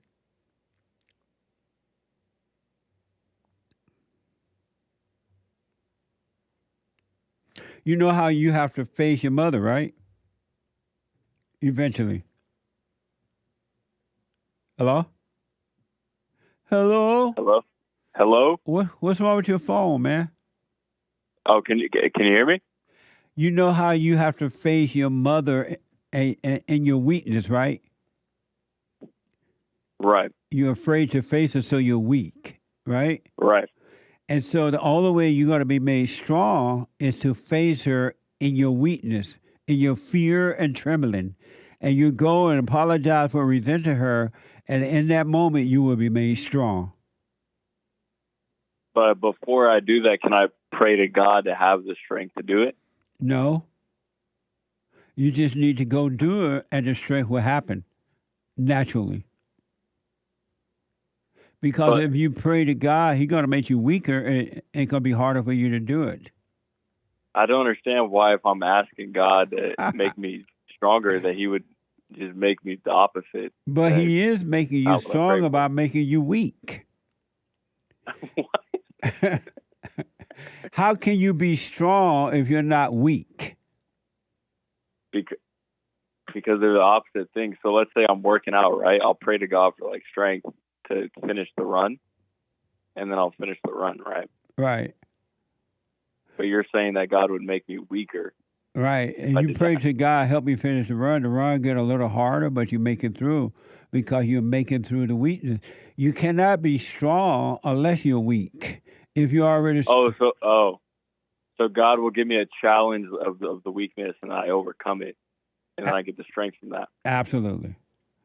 And so then I should pray for strength then. No, you shouldn't pray for strength or weakness. But then I'll get the challenge of the weakness, and then I'll be able to overcome it and get stronger. But don't pray for strength or weakness. Just stay present and deal with what's happening. All right. Thank you. And you're welcome. Stay with it, buddy. Stay with it. Stay with it, all right? All right. Have a good one. Okay. 888-7753-773. Then we go to BRANDI out of Hawaii. BRANDI, welcome to the show. You're on the air. Good morning, Jesse. Good morning. I'm calling because I've been homeschooling my son, like you said to do. And I took him to the park the other day, and this little girl, you know how you had that lady on the Fallen State, I don't remember what her name was, but she was talking about pretty much how girls can do anything boys can do. I watched that. I remember that lady. Not this Friday, but the Friday before that. Yeah, I can't remember right now either. But go ahead. Yeah. But I was noticing how wrong she was, because my son is autistic, but he will jump off pretty much anything, and he's always testing himself. And these other kids, there was a couple little girls and a boy, they were trying to do what he was doing. And I'm like, no, he's had years of practice jumping off stuff. You just be careful. Yeah. And these little girls were trying to jump off stuff that he was jumping off of. And I'm like, no, don't do it. And I was just, made me think of you. And I'm like, no, they are nowhere close to little boys. None at Even all. at 5 years old, like she was saying, Yeah. boys are still way stronger. Yep. But anyways, so he was going up the slide, like they walk up the slide, little kids, and going around to this ladder and jumping off the ladder. And he kept doing it over and over again. Because he likes the rush. He loves the rush from jumping off stuff. So this little girl that was there, she was bossy. She was going around bossing people around. So she came up to him when he was jumping off the ladder, telling him to move. Excuse me, move. Will you please go? And she was just super rude to him. So he turned around and put her in a headlock. What the? And she's like, oh my gosh, you're so mean. How rude are you? And I'm all, and then she's like talking to me like, your little boy is rude. And I'm all, well, you were pretty rude to him with the way you were talking to him. So, talk to people like that. You should expect that to come to you. Absolutely. And I didn't punish him. And the little girl's mom came up and got her and took off maybe 5 minutes later. I think she's probably mad that I didn't punish him, but I'm like, I'm not going to punish him. Your little girl's bossy, and she has to know that's going to come. Right on. Yep. Nice. Amazing. Yeah. I thought of you that day. I'm like, oh my gosh, how funny. I got to tell Jesse this story. And I'm based on the story, I'm glad you didn't punish him, because that would have taught him that he have to let women and girls treat him any kind of way they want to. He can't do anything about it. So I'm glad for that. Exactly.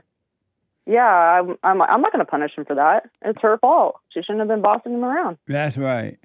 And plus, she saw him going over and over again up the ladder, up the slide, down the ladder. He did it multiple times, and she came out of her way to boss him around. So she had it coming. Amazing. Thank you, Brandon. That's an amazing story. Thank you. No worries. I'll call you tomorrow, hopefully. I hope all the mothers will hear this and treat their sons the same way. Do not teach them to be afraid to deal with women. And he's alpha generation, so alphas need to come back. That's right. Thank you. All right, I'll let you go since you have so many calls. All right.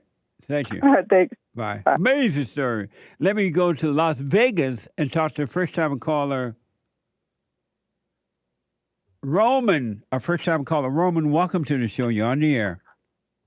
Hi, Jesse. How you doing? All is well. Pleasure to meet you. Finally, pleasure to talk to you. I've been listening to you for the last, I'd say, about 8 months and doing the silent prayer and everything. But I have an issue that I wanted to call you and ask you about. Okay. I have I'm trying to understand because you say tell everyone to forgive their mothers, right? Yes. But with me specifically, my father raised me and my younger brother since we were 3-4 years old. He took us away because my mother was a mess. And he raised us, and he ended up getting married in the long run, like when we were around 7 or 8. But I don't have any anger towards my mother or towards my father. I love my father a lot. And I'm with him right now, taking care of him as he's retired. But I have an issue with substance abuse really bad since I was 16, 17. I was out partying in Las Vegas, doing all kinds of drugs and alcohol and doing all that mess, right? I got clean multiple times. I got clean for 5 years recently. I just relapsed I'd say about 5 months ago, I relapsed. And even though I still do the silent prayer. Like I do that every morning and every night. Nice. And I realize that I am listening to my thoughts and I'm going into it's like a spell where I feel like I don't know what the problem is, and that's why I'm calling to ask you what can I do to get away from those thoughts, and what is it that I'm missing? Because I'm missing something. I'm sitting here every day trying to stay present, and it's really hard, when I've been using, especially for the last 5 months. So, how old were you when you were taken away from your mother? I was 4 years old. My younger brother was 3. My dad sent us on a plane to Spain, and we were in Spain with his family there while he divorced and separated Nice. from her. So I met her when I was 25 years old. I met her. I finally found her, and I found out she has two half brothers and a half sister from all different fathers on another side, and she's a mess. When I first met her, the first time we met, the first thing we did was smoke meth, was smoke crystal. Together? So yes. With together, your mother? Yes, that was the first time we met. Right. Right. It's a mess. Oh, a mess. And so where did your anger come from then? If not from your mother and your father, did you like your stepmother? My stepmother, she was okay, but the thing is, I paid attention to my dad because my dad's alpha. Like he ran the house. But this is the thing. Like in the long run, my stepmother ended up committing suicide. My younger brother ended up committing suicide. Wow. Like everyone around me has been a mess, right? So now I moved back with my father because he's retired and he's got cancer. So I'm, taking care of him, took over the house and everything for him so that he can, and how old are you now? I'm 41 now. Oh, okay. And so where did your anger come from?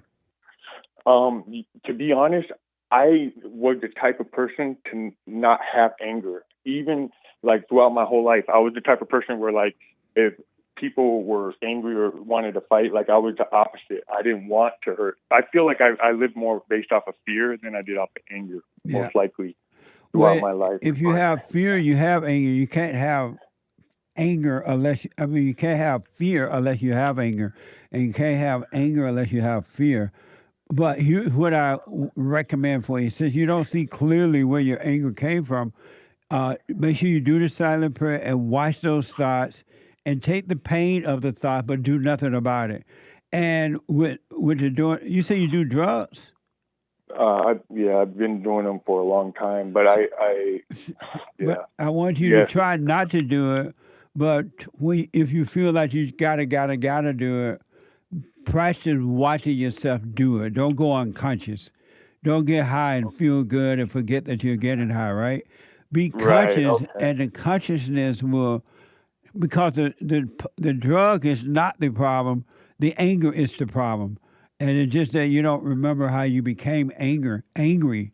But because it could have happened when you were a kid with your mother, you don't realize that, or something you overreacted to that you don't see clearly. But when you were a kid, I guarantee you your mother had some type of negative impact on you, and it caused you to become angry. That's wild. You say that. That's so wild because my whole life, when I was younger, I didn't know her like at all. But she used drugs and alcohol when she was pregnant with me, and so she was a mess. And my dad had to leave her from that. But I don't remember anything about her. That's why when I first met her, when I was 25 years old, like it was a completely, it was like one of those things where I don't blame you. You know, I don't blame her because I know she's a mess. You know, and I can't sit there and just in the long run, I'm trying to figure out because I love your teaching, what you teach. I wish I found you earlier in my life. Like it's amazing what you're teaching, and I agree with it. I can't relate to the forgiving the mother part because in my life, my mothers weren't around like that. It wasn't like mothers around. It was my father, right? And you hold nothing against your father. You don't resent him at all? You know what's crazy is I went and forgave him a month ago, about a month ago. I was listening. I was like, I gotta forgive him. But when I did it, I went to him and I told him, look, I'm sorry for being angry at you. I'm sorry for judging you because I didn't understand myself my whole life. So I feel like I'm a recreation of my father. And you know what's crazy is that when I forgave him, he got mad at me. And he's like, why? What do you have to forgive me for? Like, I didn't do nothing wrong with you. And it was like, that was the moment when he did that. I saw myself, like it was like a split, like an image, like a mirror image. I could see myself in him. And I realized that was when I realized I was angry at him. Yes. Like I realized then, it wasn't before, it was after when I came to him to forgive him is when I got angry. And I was like, wow, like, and now every day since then, we've been getting along great. Like we talk things out, you know, like we don't get in arguments. Yeah, but it's been a lot better since I went and forgave him for that. Right and that's on. Mind-blowing to me that what you say is so true. It's so true. It doesn't matter if it's mothers or fathers. Yeah. It works.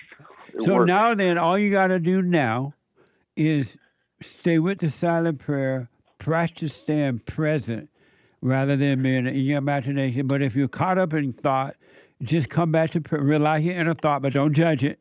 Don't say, oh, stupid me, I'm in a thought. I'm this. Don't judge it because there's no you, right? And all you do then is take on another false identity. So don't judge it and try not to do the drug. But if you do, stay present while you're doing it. Don't judge yourself for doing it. Don't say, oh, I'm falling back. It's not working and all that. That's not true. Just realize you're taking the smoke or whatever you're doing, but don't judge it, and it will be taken. The taste will be taken away from you.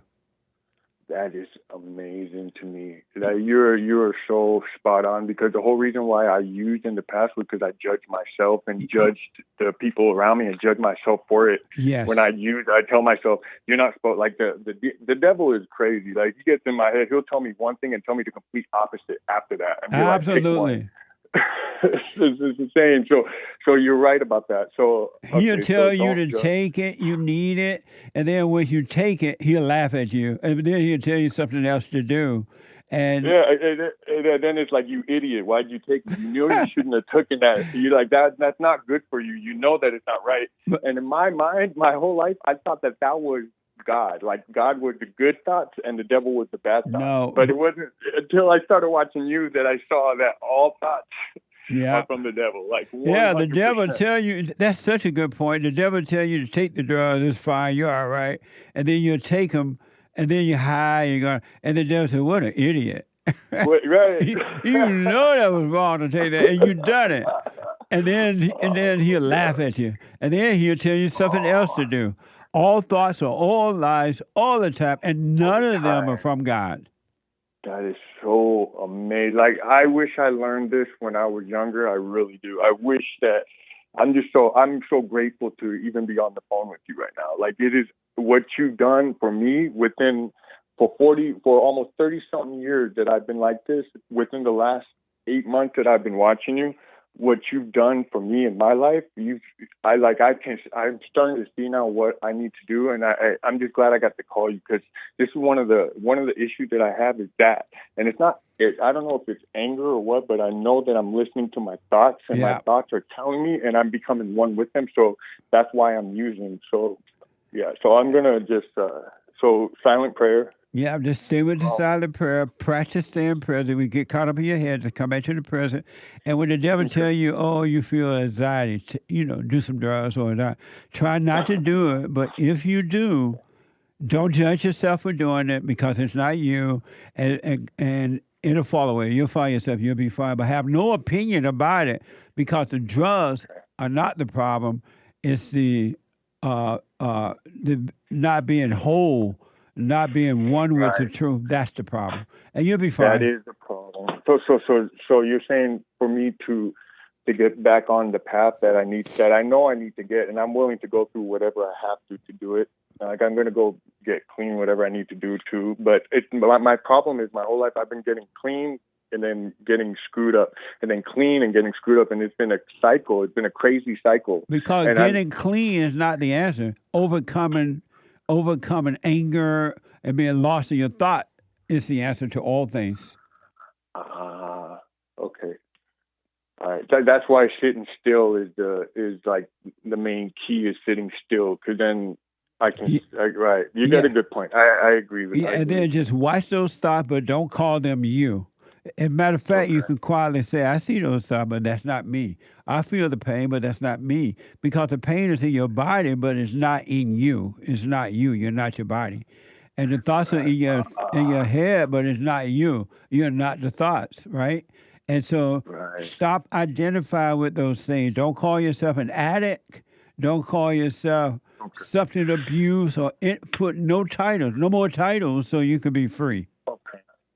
All right, I really will do. Thank you so much, Jesse. You're an amazing person. I love your message, and you're helping me out a lot. Thank you so much for it. You're welcome. But another quick thing: be happy that while you're alive, you found it and coming into the truth. So don't be saying, "Oh, I wish I learned this earlier." Don't. What has happened is over. Just be grateful that you got a chance to find the truth while you live. Yes, sir. Thank you. All right, buddy. I wish you well. Thank you so much, sir. You too. Hey, thank you so much. Bless you guys. I appreciate everything, and I'll give you a call back, let you know how it's going. Absolutely. Thank you, sir. All right, buddy. Have a beautiful day. Bye. You too. Bye. Super chat. Super chats. On Odyssey. You ought to see. ODY. ODYSEE. .com/at JL Jesse Lee Peterson. Pure blood. It says anger is a God-given emotion. That's just bogus speech malarkey. Okay, if you want to believe God gave you anger, then stay with it. But God said that anyone who has anger is a murderer, and do not trust them. Anger protects. Say somebody takes advantage of me. I'm going to get mad and point it out. Get my point across. It's going to be with me, an angry tone in my voice. Okay. Don't mean I won't forgive, though. Says okay, hold on to that anger. See how far it gets you, all right? Amazing. I wish you well. Thank you, though. We'll read the rest of these after the hour. Wow. Thank you, Pure Blood. Let me finish. Let me do this. One more hour to go. We're going to get to all your calls, and we're going to get on these super chats as soon as we come back. 888-7753-773. Back in a moment. 8 News, not the fake news. We have a counseling service, and I have to admit, thanks to God, it is the best counseling service on this side of heaven. I counsel with men and women, families, individuals around the world. Most people are unhappy, they're miserable, they have rough lives, they're depressed, suicidal, young and old, of all races. I understand, I know why, and I do understand it. Because exactly what's happening in me is happening with everybody outside of me, inside of them. And I've noticed that with those who really want to understand, they overcome it just like that. Out of one counseling session, If you need counseling, you can go to rebuildingaman.com or call 800-411-2663. 800-411-BOND. Best counseling service on this side of heaven.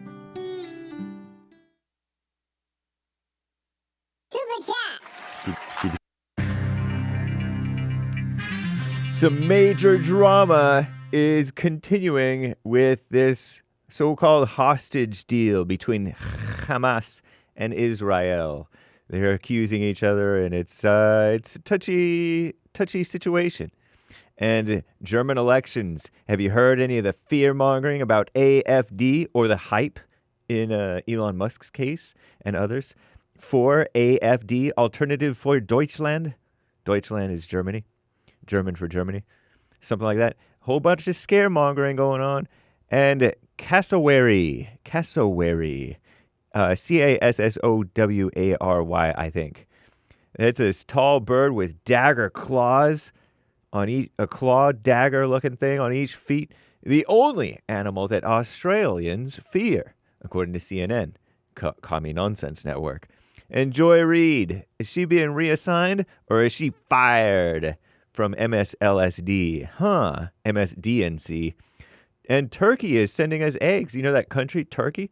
They're sending America eggs, like over 400 million or something like that. But it's still not enough because of this bird flu thingamajigger.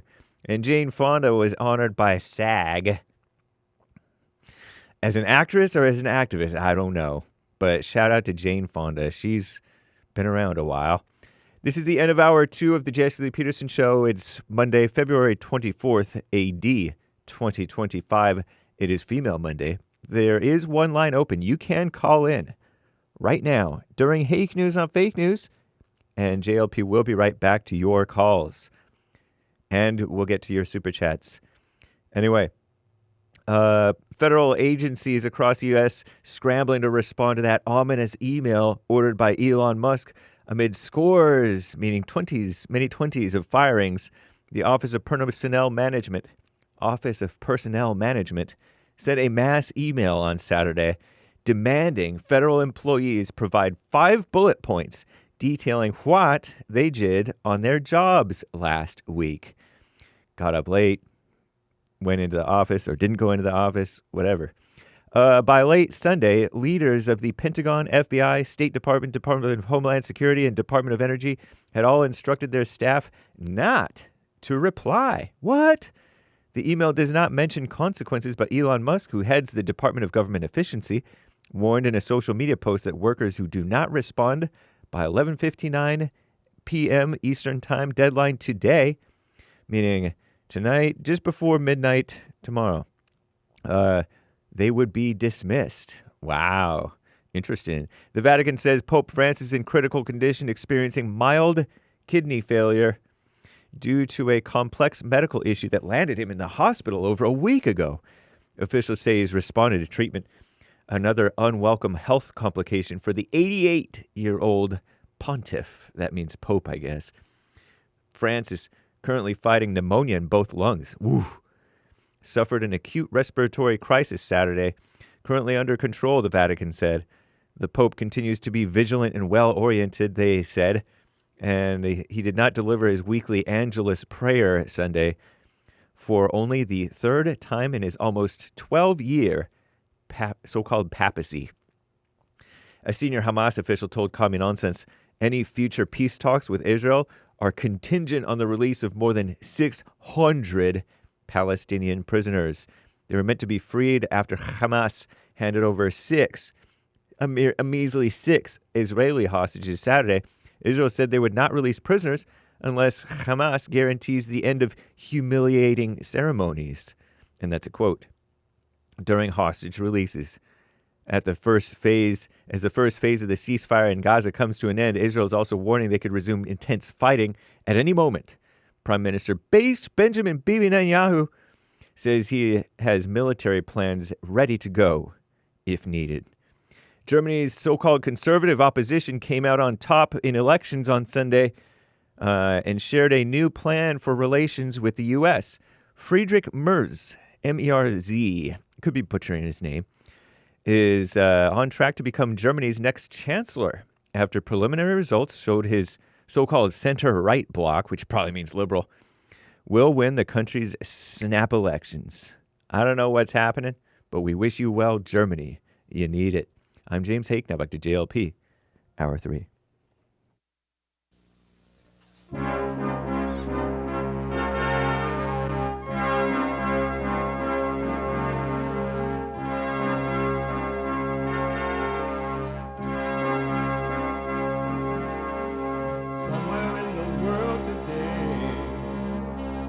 Got to stand up strong, face the truth about themselves, to understand what went wrong. I know we can find a way. I know we can find a way. I know we can find a way to stand up, stand up.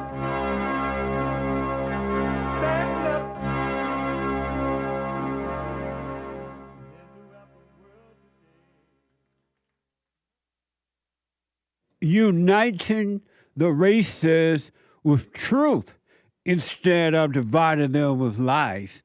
We're also rebuilding the family by rebuilding the man. I'm Jesse Lee Peterson. Welcome to the third hour of the show today. There's one line open. You can get involved by calling 888-77-53773. 888-77-JESSE. And my brand new biblical question for this week. What good have you gotten out of religion? Any religion. What good have you gotten out of religion? Amazing question. Where's he going? Amazing question. What good have you gotten out of religion? You can podcast the show, but if you're running around and you just don't have time to watch it, you can podcast. You can also listen on your iPhone or iPad, no matter where you are or what you're doing. We are heard around the world by everybody and their mama if you're white, and everybody and they mama if you're black. So you can be listening to the show on your iPhone or iPad by calling the listen line on 605-615-4131. That's 605-615-4131. And to donate and have your comments read out loud, go to buymeacoffee.com/JLP Talk. Buymeacoffee.com/JLP Talk or Bun JLP Cash App. Bun JLP Cash App. It is Monday. The third hour of the show on Monday now. And Mondays is Female Monday. All my life, I had to fight.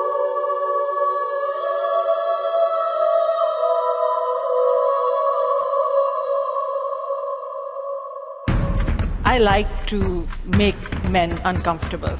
All my life I had to fight. Let women take over. Some of us believe that women are getting paid less than men. I proudly say I'm a feminist. Thank you. Deep in their soul, they want to be home with those babies. We've been lied to for so long.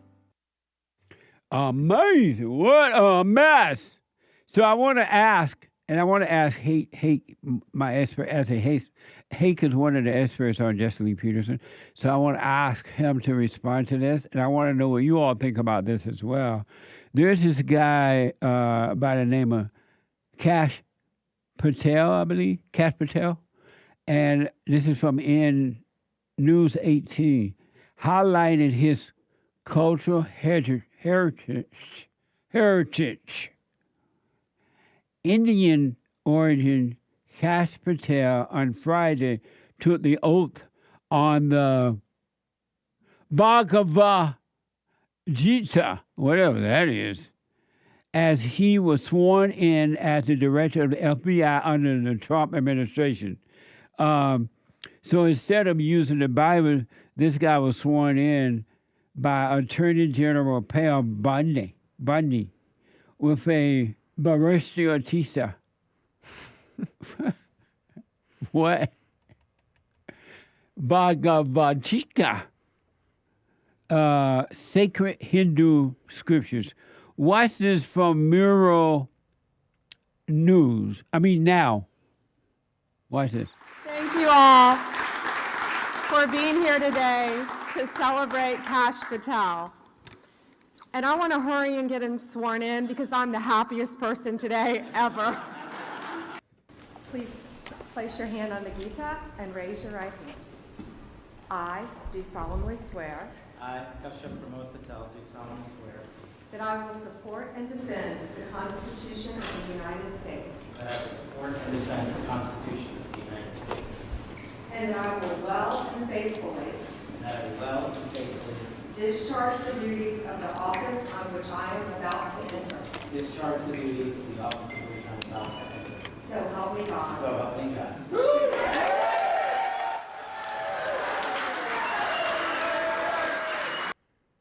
You're talking to a first-generation Indian kid who's about to lead the law enforcement community, the greatest nation on God's green earth. That can't happen anywhere else.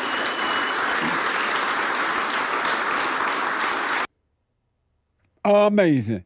So Hake, this guy did his little swearing in on a Groucho Statica instead of the Bible. What do you think about that? That's that diversity mess, unfortunately. It's entrenched in America.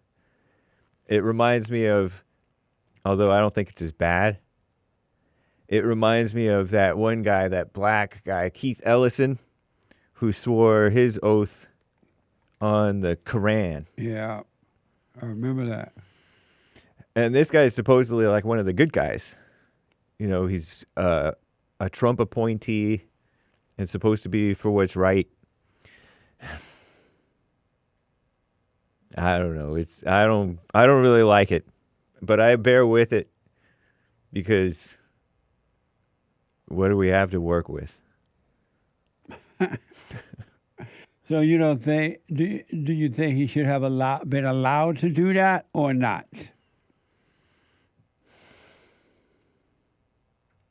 Seems like he should have just done it on the Bible, because on the word, because he should respect the Christian roots of America. I would think that he would. I wonder how serious of, is that a Hindu Bible thingy? I wonder how serious of a Hindu he is. It's weird to me. So should he have been allowed to do that or not? No, I say no. How about you, Anchor Baby, another expert on Jesse Lee Peterson and the host of the American Anchor Baby? Should he have been allowed to do that or not? No, I don't think so. And what's funny about James wondering how serious of a Hindu Kash Patel may be, I was thinking something similar, and I was wondering, the thought that came to me was, you know how most people are shallow about stuff anyways? It's not so much that we need them to swear on the Bible for them to be real Christians, but it's just like I guess you said that too, James, a respect to the country here and the customs here. So no, he should not have been allowed. Because we don't trust Hindus or Muslims or any of them. So if they're going to do that, it just shows that, anyway. It would be. Here's how I'd put it in my mind. Anyway. Huh? He said, well, anyway. Go ahead.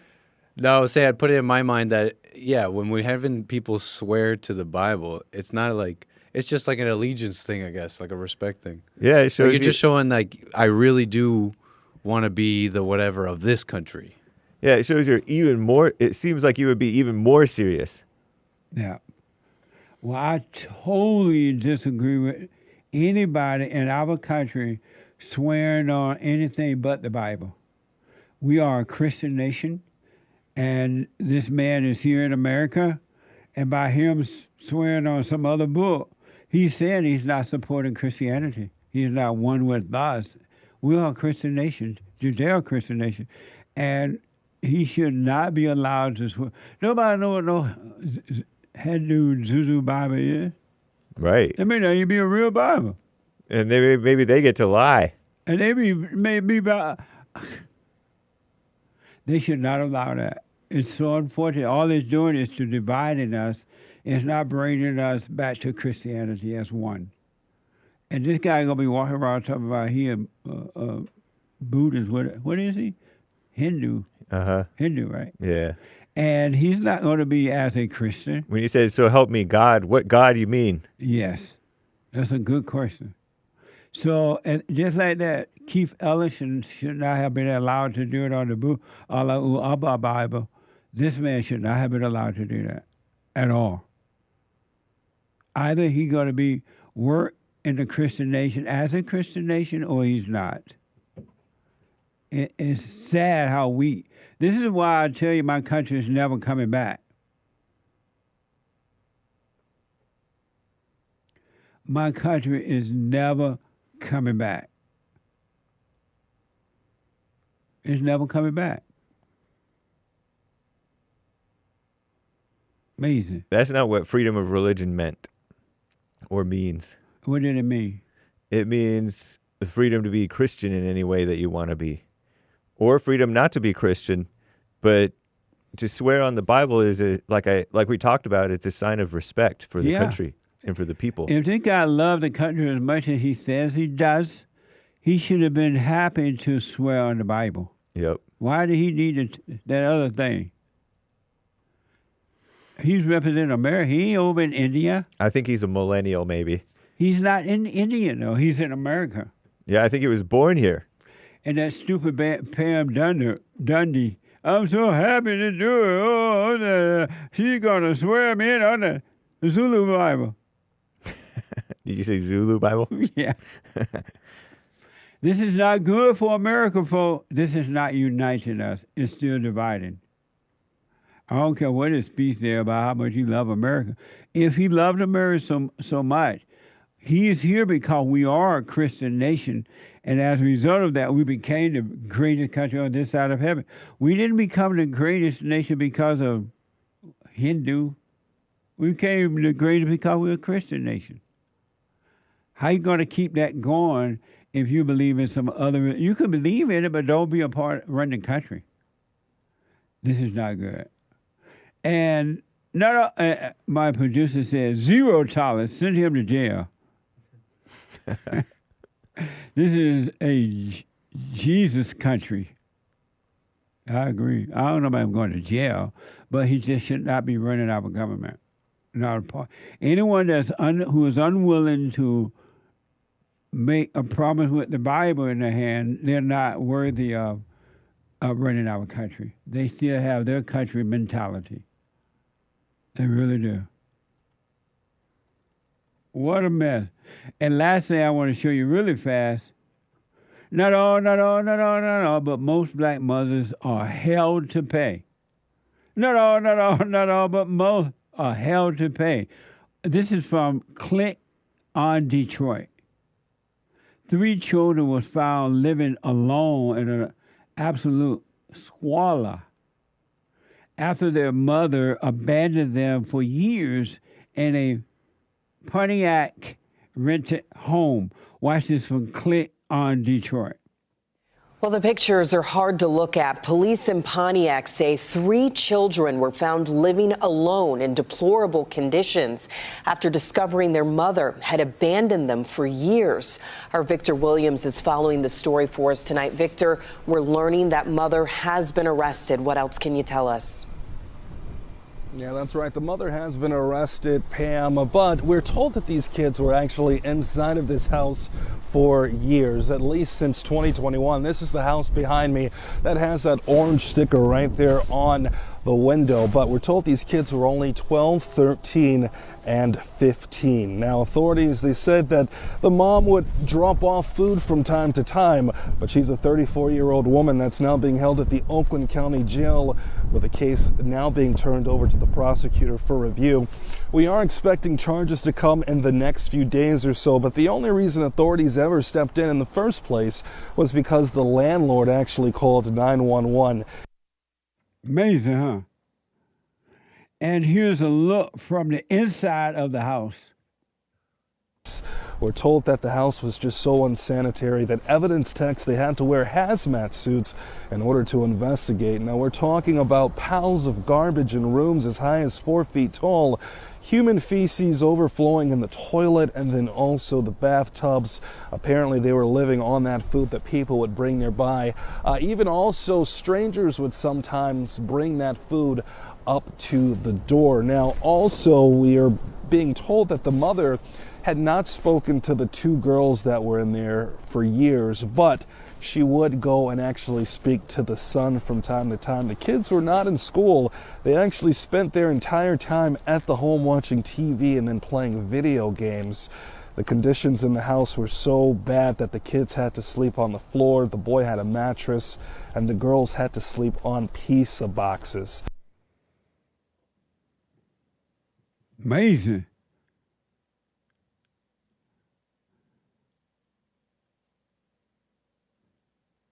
What do you think? I wonder why, if they're like 15, one was 15, I think, why didn't she know how to clean up? Don't you know how to at least clean up at 15? You dated at 15, and you don't know how to clean. And how old were the other kids? 12 and 13, something like that? Yeah, it looked like they would have been a little older enough to know not to have a mess like that. And it's interesting that they said there were other people bringing food around, but nobody seemed to care enough to do something about it. Nobody said anything. That's so black. Was she black? Sounds kind of black. I don't know, though. We have a picture of her? It is Detroit area. Why we didn't show Pontiac. the picture then? No, there's a... He's telling me in my ear there's a picture of her, but they showed no picture. Oh, they has a picture? What?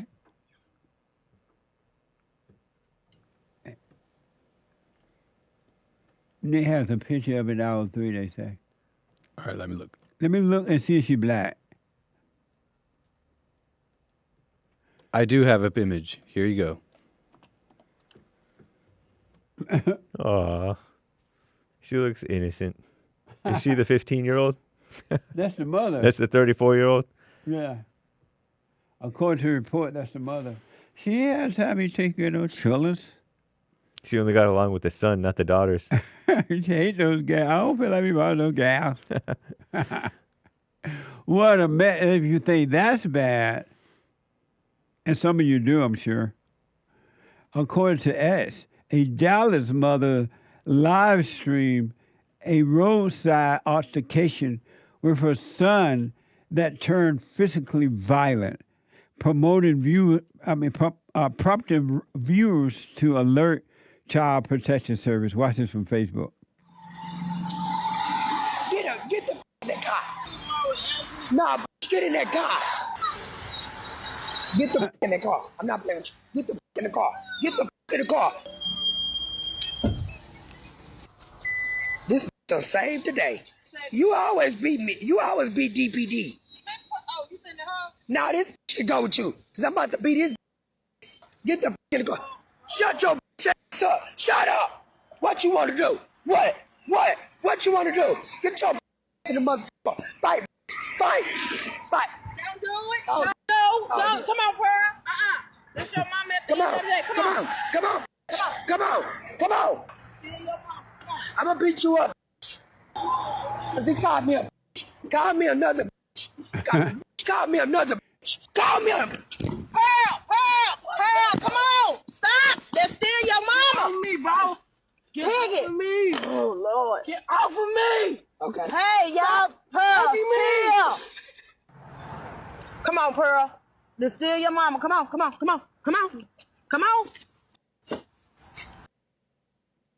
What?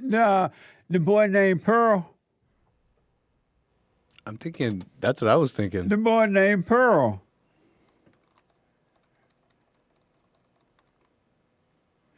What do you think about that, Nick? Oh, what a terrible mess. And I think they were still defending the mother because it sounded like they were saying, that's still your mama, Pearl. Right, like mama's supposed to beat you and cuss you out, but you can't protect yourself like she's your mama. I wish my mama would do that to me. What do you say, hey? I'm so glad my mother was nice, so-called, and white. I'd rather have my trauma than that young man's trauma. No wonder blacks are like that. It is. This is why the very reason these black boys and girls are so angry, mean, and nasty, it comes from the mothers. That is exactly what's going on. Why should you live stream it? Attention? Derek said that's what black people do. He black. They do it right now. Wow. She might be getting people on her side. I bet you there are some people on her side. I can't imagine one person being on her side with that. And I can't even imagine that woman telling the boy not to defend himself from her. That's your mama. And no matter, at the end of the day, that's still your mama. And what is that supposed to mean? Mama treated me like this, I'm not going to protect myself? And that's how he's going to be treated by other women, too. And he's not going to protect himself because this woman told him, that's mama. She said, he called me a bitch. He called me, come on, I'm a bitch. Come on. I can hear that boy, bitch. What a mess. So now her children have been taken away from her. Whatever. What a mess, huh? It's a spiritual battle, and it comes through the mother. Amazing. 888-7753-773. It has nothing to do with racism or sexism. It's this, folks. It's this.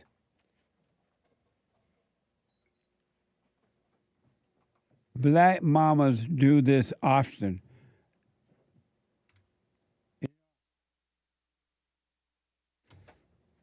Black mamas do this often. That's true. Or they get on Facebook Live and show how wicked they are. And you wonder what's wrong with the kids. And instead of telling the kids they need to forgive so they can get over that, they call it racism. Or they will blame it on the father. The father is nowhere around. What a mess. 888-7753-773. Charles is a first-time caller out of North Carolina. Charles, welcome to the show. You're on the air. Jesse, it's a real pleasure to speak with you. You've done amazing things for me. Thank you.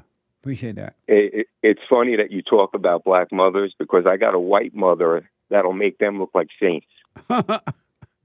Amazing. I kid you not, but just to give you a quick rundown, I tried the church thing, and what I noticed was people were just the same. They went there just to use it as an excuse. I'm a holy person, but I don't see a difference in you. It did nothing for me. Yeah. I was the same. Yeah. So then I realized, I looked at myself and I said, you know what? I'm horrible. I'm a nasty human being. There's nothing good about me. I said the entire human race is garbage. We're awful. There's nothing good in us. So then I look at my mom, and my mom, what happened was my dad and mom had 6 boys, okay? My dad passed away when I was 6 years old. Very traumatic for me. My mother, she still grieves him, okay? She'll still talk about him like he's gone. And she put us through hell. I still have 3 brothers that lived in that same house with her. She played the whole sympathy card. I mean, she played it like a Stradivarius violin. I used to fight with her constantly. She put me through hell. I have anxiety like you wouldn't believe. I became an alcoholic. I know I'm not supposed to call myself that. I don't drink anymore. I'm sober. So basically, somehow I came to realize I was horrible. Somehow I was on the computer and you just happened to come up. And I started listening.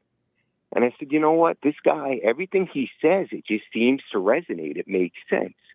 So what I'm going to do is I'm going to try to forgive my mother. Let's just see what happens. If I can forgive my mother, anybody can do it, because my mother's not from hell. She's living on the throne, okay? So what happened was I called her, and I did everything pretty much like you said. I can't remember exactly what I said, but I just felt this incredible weight lifted off of me. The strangest thing happened. You know, I like to smoke a little weed. I didn't care. It was the last time I smoked. It was just taken away. I was all into these collections, these hobbies that I think controlled me more than I enjoyed them. You know what I mean? They were just there, and they consummated me. I don't know if I'm using that right. I was just really into certain things, and I no longer cared about that stuff anymore. I said, wow, there's really something to this. So I'm going to start this silent prayer thing. And I've been doing it, just like you said, for about the last 5 months, every day, every morning, every night. Okay, the one thing that I'm having trouble with is I cannot see the thoughts in the middle of my head, of my forehead, like you say, you see them. What happens to me is I pick them up as they're happening and say, okay, now I see it. But I'm not really visually seeing them as they're happening. And when I hear strange things, and I started listening to my thoughts and paying attention to my thoughts, and the horrible things that would just sporadically come out were frightening. I said, oh my God, this is awful. So whatever you're teaching, this is as real as I'd ever hoped to come close to with any form of religion. So I said to myself, you know what? I'm going to go to New York, and I'm going to forgive her in person. So I go to New York, and you know what I believe the devil did to me? All of a sudden, they got these marijuana drinks. So I said, oh, I can't stand being around my family. I'm going to get one of these marijuana drinks. And I went to my mom, and I was shaking in my boots.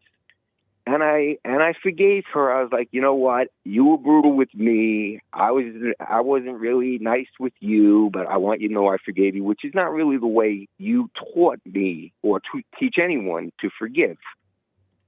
And I'm wondering now, especially after listening to your mass, your church service yesterday, it seemed like if you don't do it correctly, I'm not sure do I have to do it again? I mean, I've had so many things taken away from me, but I still have fear. I have great anxiety from that woman for all those years. I just want to be at peace. Go ahead. You want to be at peace? I just want to be at peace, and I will do whatever it takes, because what I've seen from what you've taught me, things that I've never thought were possible, things just taken away, not even trying, they're just taken away. And so did you say you went and forgave her, but you got high first? I did get high, yes. I drank a marijuana cocktail, like a seltzer. Oh, yes. Well, the problem I wasn't wasted, but I lost it just to take the edge off. Yeah, but that's the problem. You didn't want to use anything or anyone to take the edge off. You wanted the edge off, the edge to be taken off by the light of God. But you went there, and instead of going there in fear, you felt a little better because you got high, and you allowed the marijuana drink to make you feel better, not God. Absolutely. And I was shaking in my boots even with that. Yeah. But I was still willing to go through with it. And I just want to make sure that she's 92. She's going to be 92. I just want to be in peace. Okay, what so you I'm do thinking now? Of going back and no, you don't need to go back. You don't need to go back. All you need to do now is stay with the silent prayer and practice being aware of those thoughts. Or being aware of those voices that is talking to you through your head, pretending to be you. Just be aware of that, but don't call it you. Don't call the fear you. But when the fear comes, stay in the fear, stay in the light instead of escaping into your imagination or something. Stay in the light and shake in the light with the fear, and the light will save you from the fear. But you got to stay in the light. And what's amazing about that, Jesse, is I've had a moment talking to my brothers with something. Something came up that it made me feel this jealousy. And I said, you know what? I don't want this to leave. I had this horrific feeling. I said, I'm going to hold on to this. Yes. And then it went away. Yes. I had this other problem where I had some kind of fear or something, hold on, Charles. over something. Charles, hold on a minute. Let me take a quick break. Yes, sir. Yeah. The treasure chest is now open on D-Live. A quick break. Back in a moment.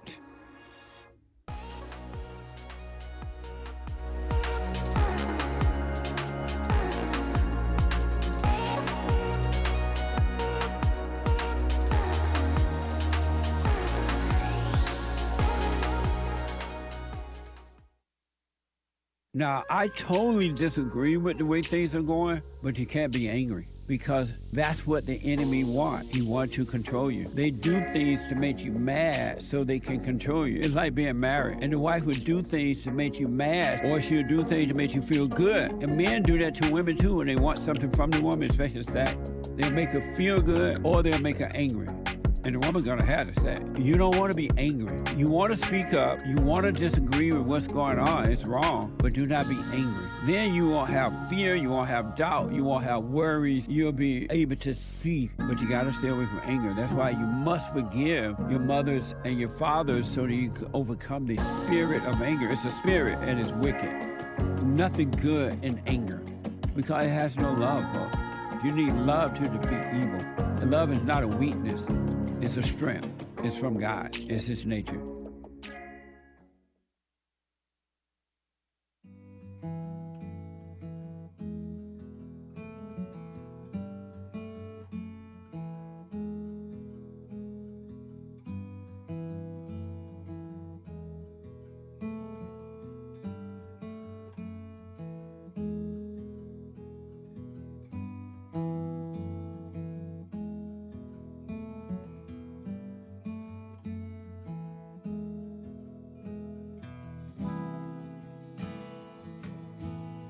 Okay, well, welcome back. Excuse me.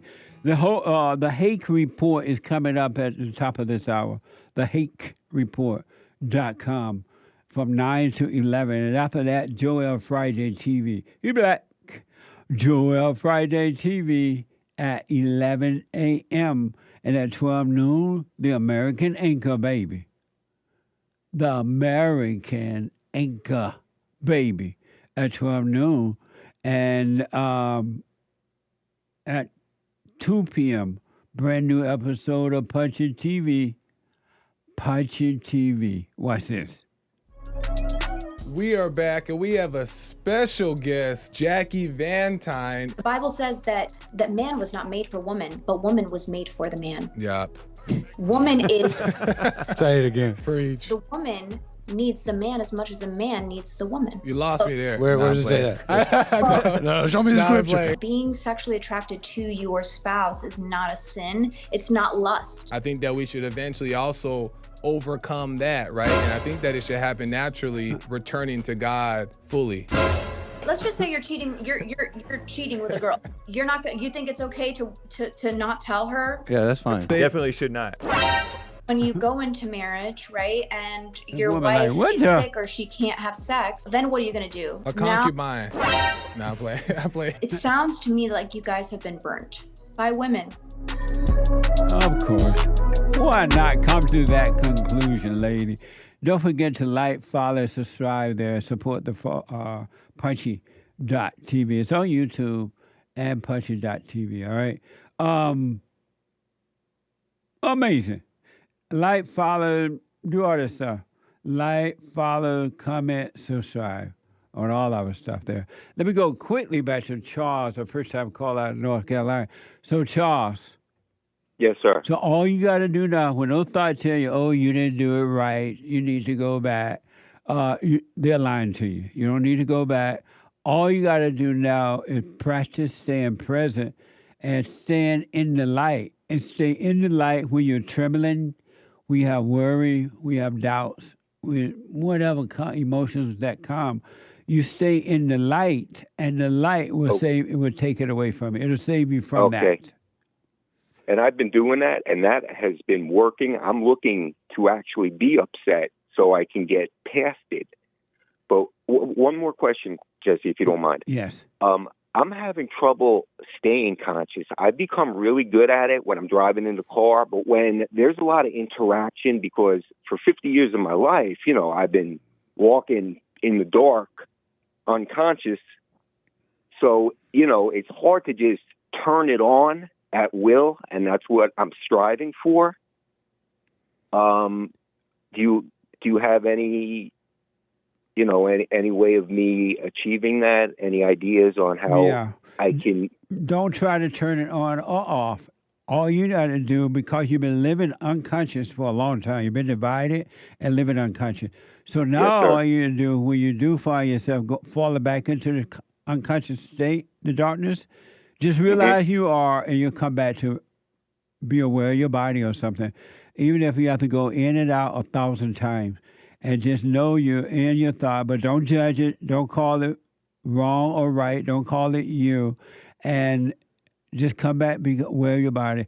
And eventually, the being present will become normal to you. All thoughts will be taken away. That's fantastic. So don't fight with it or anything.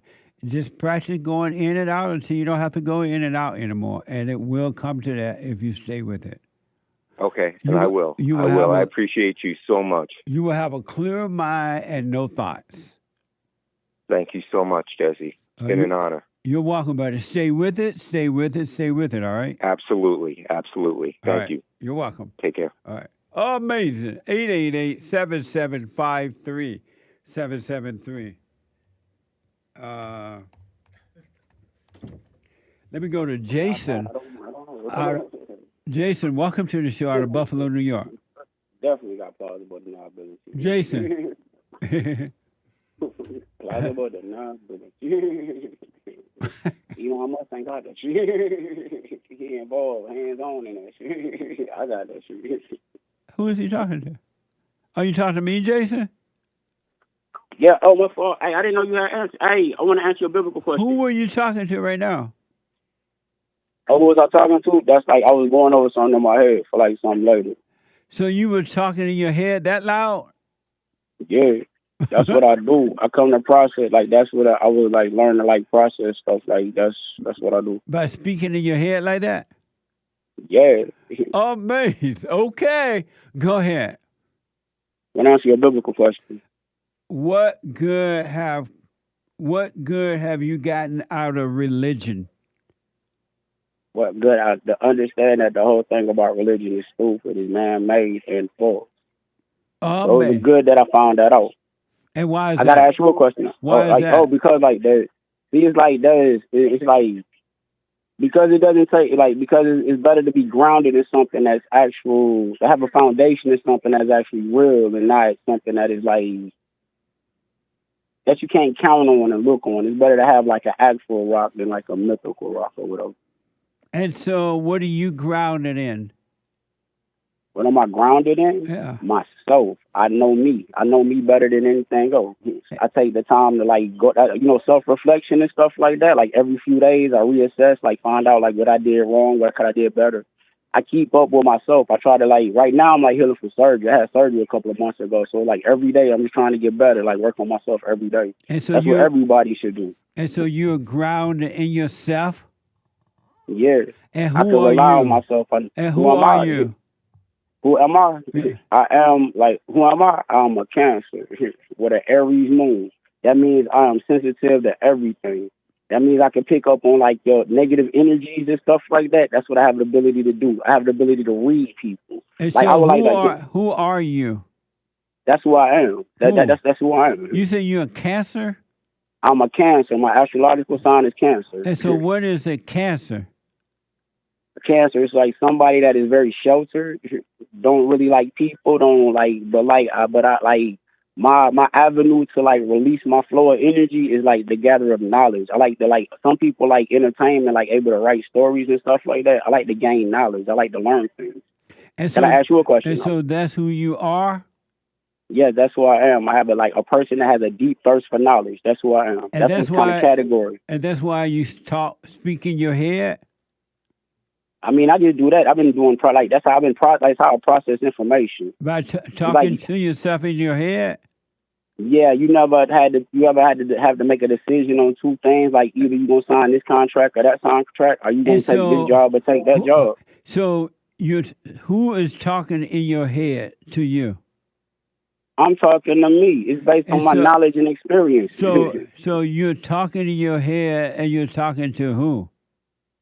To me. That's who I'm talking to. And so it's like, all right, let me try to explain to you. Like, are you saying that there are two yous? No, it's the same person, the same person. So but how like, are you talking to you in your head?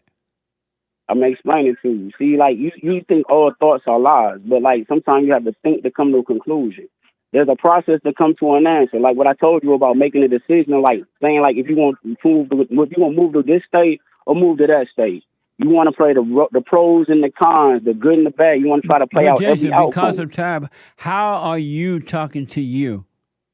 I just told you. It's like I'm figuring something out.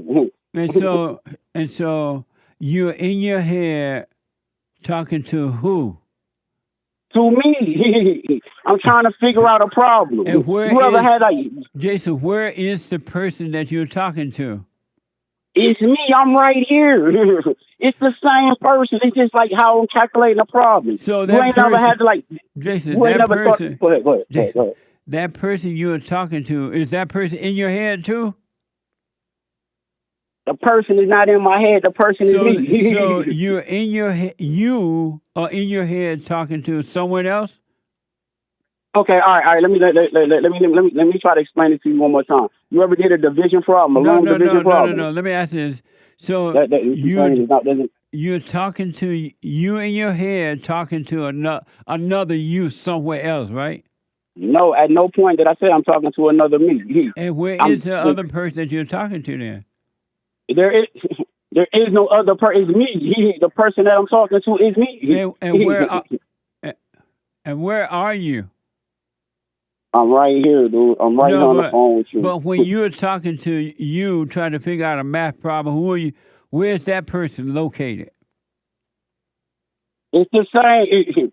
It's the same person. I do not leave my body in space. I do not leave my body. I don't leave my body, space, or time to build a conversation on something that I'm already thinking about. Have you ever written a story? Hold on. Thank you. I got to run, Jason. Thank you, though, because of time. Thank you. Super chat. Super chats. Luke bought 5 coffees. Brand new BQ answer. What good have you gotten out of religion? Religion has done me no good, says Luke. I have come to realize religion is man-made and focuses more on control, rituals, and worshiping idols than it does the truth. The truth is within. Also, amazing fellowship yesterday. Thank you. I appreciate that, and I'll respond to the biblical question on Sunday. I got to respond to yesterday's too, but I'll respond to this one on Sunday. And check out all of the amazing fellowship. But check out yesterday by going to rebuildingtheman.com, podcast it, rebuildingtheman.com/church. It was amazing. Thank you. Forgive Your Mama bought a coffee. Hey, Jesse, do you think more Christians compare themselves to Adam and Eve rather than relating to Jesus Christ? I doubt if they... I'll be surprised if any of them compare themselves to Adam and Eve. I think most of them try to compare themselves to Christ. I think so. Amazing. Interesting question, though. Thank you. Thank you. Forgive Your Mama. Yeah. Lin Yan Chin, tell Jesse, when you are calm enough, you'll be able to sense lines of intent. These lines emerge of and converge into your body in a manifold nesting that appears as waves within the electromagnetic field of your body. Sense the Jesus particles yet? Amazing. Thank you. I appreciate it. Thank you, Lin Yan Chin. Yeah. Gregatron, shout out to the Asian lady in church yesterday. Jesse, I love the way you dealt with her. Amazing isn't a good enough word to describe yesterday. Shout out to Chris, the moderator. It's Female Monday. Shut up, Larry. What's in the bag, baby? What a mess. Yesterday was amazing. And you're right. The young lady appears to be seeking what's right. And I believe, according to her, she really helped yesterday. You can check it out, rebuildingtheman.com/church. Commander Kim, church yesterday, Jesse axed us when, where, how young people should date. Did I miss Jesse's guidelines for young people dating? Can you repeat the answer? Repeat that? What are your guidelines for dating? How old you should be and stuff like that? I mean, 15 is fine to me. Since I started at 15, everybody I know started at 15. But if you have not been raised in the right way by your parent, you're going to make some mistakes. Starting at 15, we start dating. And that's just, that's what you're going to have to suffer through until you can figure it out. But I just don't think the government has a right to tell you, the parents, as to how old your daughter can be or son before she can date. And they're doing that because the women want to control what you do. And they want to make men criminals. That's why they come up with a stupid law like that. Amazing. Thank you. Another Rumble rant from Commander Kim. Parents, Christians, conservatives sat silently while Boy Scouts, men's clubs, men's sports were destroyed. But tell them their daughter is losing a sports scholarship to college, all hell break loose, says Commander Kim. That's a good point. That's why I'm not, until they say women can't be into men's stuff, I'm okay with the men playing in the women's sport. It has to be fair and balanced. Or what's good for the goose is good for the gander. I got a text I'm trying to read. Let's see here.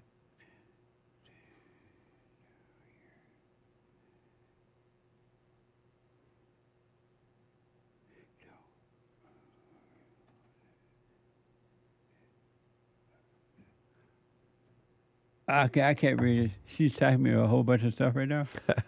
I can't read it right now. I'll have to read it later. But yeah, thank you. See you on Bought a Coffee. Jesse, remember Betty Broderick? A woman scorned. Since this is Female Monday, let's share. Oh, she says Women Monday. It's Female Mondays. See on.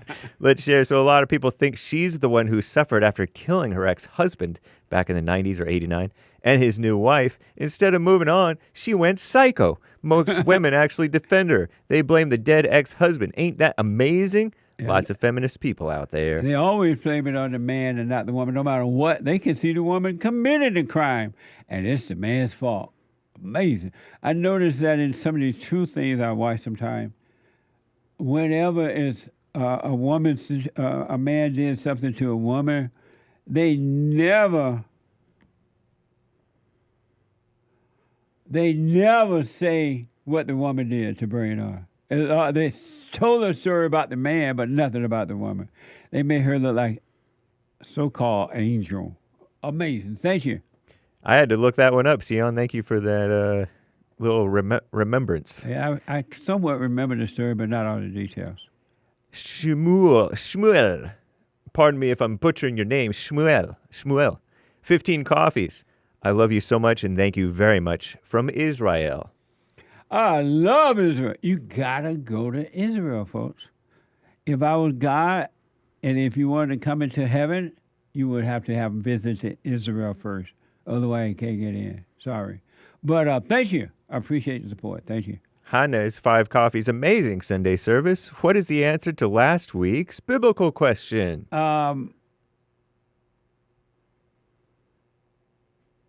going to have to wait tomorrow to deal with it.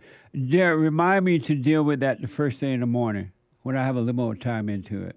I will deal with that tomorrow. Thank you. I appreciate it. I'm talking to my producer about reminding me. Thank you. Brandon bought a coffee. I've been a devout Christian my whole life.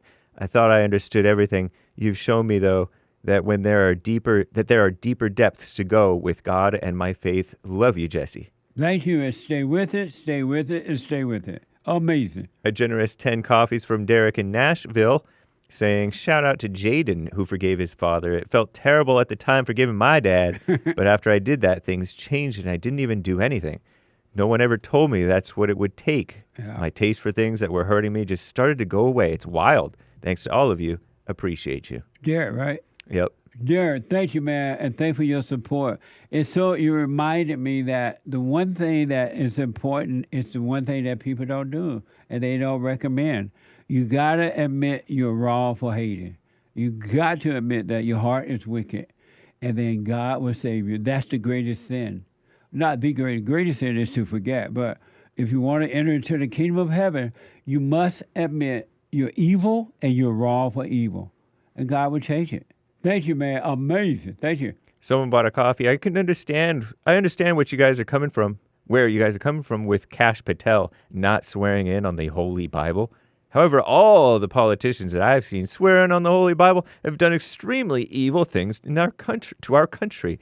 He may have thought that he doesn't want to be like them and swearing on their Bible. It's unfortunate, but swearing in on the Bible doesn't really mean anything to politicians. Just because it doesn't mean anything, and you're right about that. I believe you. It's not like they're going to do the right thing because they swear on the Bible. You're totally right about that. But we're still a Judeo-Christian nation, and if somebody going to work for us in government, they need to at least work on being one and not change it to a Buddha or Hindu and all that crap. His allegiance is to Hindu over in India, not to America, because he didn't swear the American Bible. So we need to keep that consistent, because it's just going to divide us even more so. Everybody using a different Bible now. We're not all this diverse country. We are a Judeo-Christian country. Thank you, but you're right in about what you're saying. I agree. Shout out to the top contributors on the D-Live crew, Games for Rec, Fatty Whack, Groovy Monkey, and the rest of the supporters, as always. And Anna Banana Llama Rama. Thank you all. I butchered her name. Buddy1205, Commander Kim, and the rest of the people, Age of Inversion, and all y'all over on the Rumble crew. And thanks, guys. I do believe that is all for now. Amazing. Thank you. I do appreciate it. Thank you. 888-775-3773. Thanks for your support, folks. Let me go to Jermaine out of Canada. Jermaine, welcome to the show. You're on the air. Hey, Jesse, how are you? All is well, Jermaine.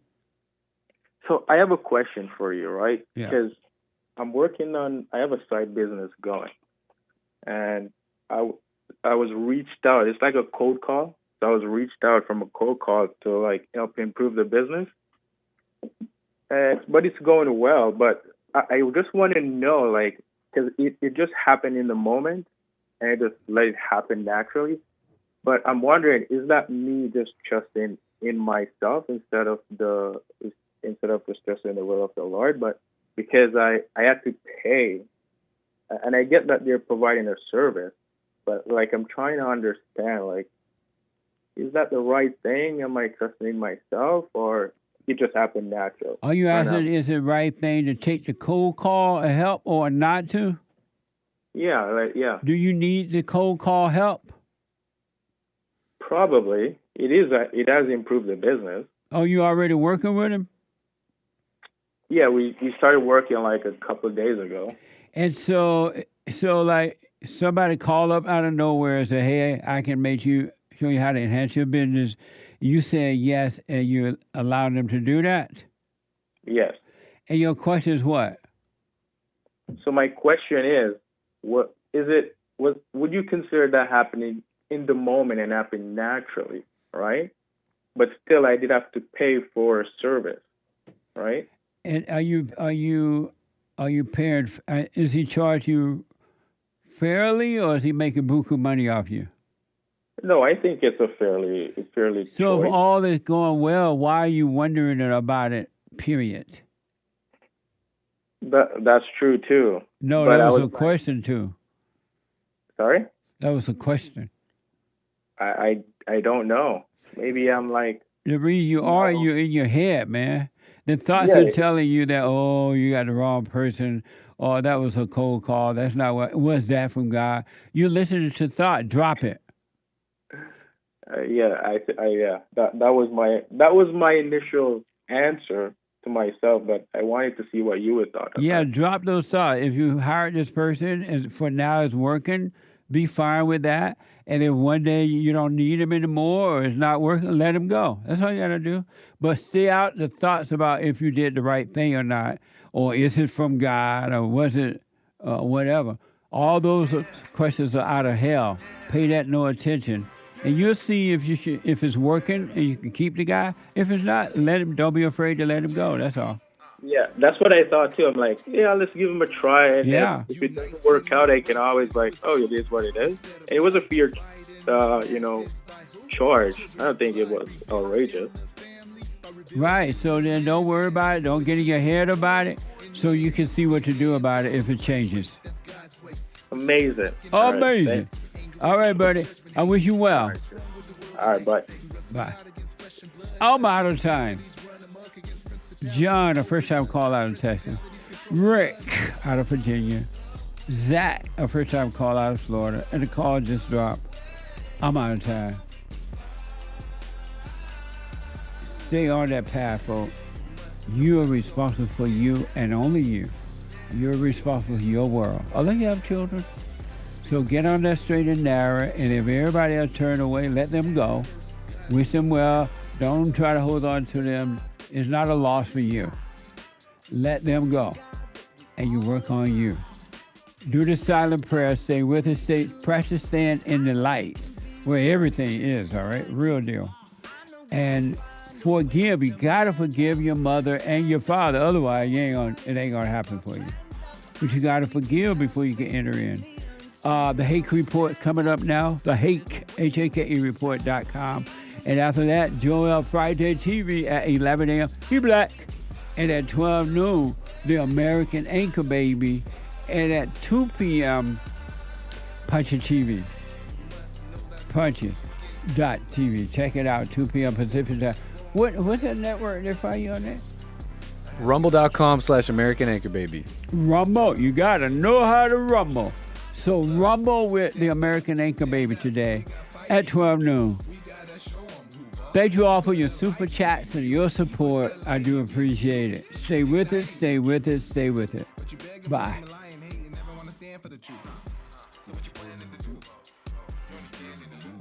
You better go talk to your mama, better stop at the drama, better drop all the trauma. Boy, you better stand up and up. Put your hand up and hut. Cause if we don't, then we lose, and then we gotta hear the fake news. Whoa.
We have a counseling service, and I have to admit, thanks to God, it is the best counseling service on this side of heaven. I counsel with men and women, families, individuals around the world. Most people are unhappy, they're miserable, they have rough lives, they're depressed, suicidal, young and old, of all races. I understand, I know why, and I do understand it. Because exactly what's happening in me is happening with everybody outside of me, inside of them. And I've noticed that with those who really, really, really want to understand, they overcome it just like that, out of one counseling session. If you need counseling, you can go to rebuildingtheman.com or call 800-411-2663. 800-411-BOND. Best counseling service on this side of heaven. Check out my book, For Raised to Responsibility. I show you how I was able to overcome anger. The spirit of anger was taken away from me. I had it. And as a result of having anger, I was insecure. I had doubt, worry, fear. I was in a fallen state and didn't know it. And it wasn't until I went and forgave my mother, who tried to turn me away from my father. I forgave my father for not being there and returned back to him. My spirit connected with his spirit, and through him, I was able to return to God. And I have perfect peace. Perfect love casts out anger. And when anger is gone, fear and doubt, worry, insecurity, suicidal thoughts, all of that is gone, and you are free. Amazon.com, Barnes & Noble, or if you want an autographed copy, you can go to my website at rebuildingtheman.com or call 800-411-BOND.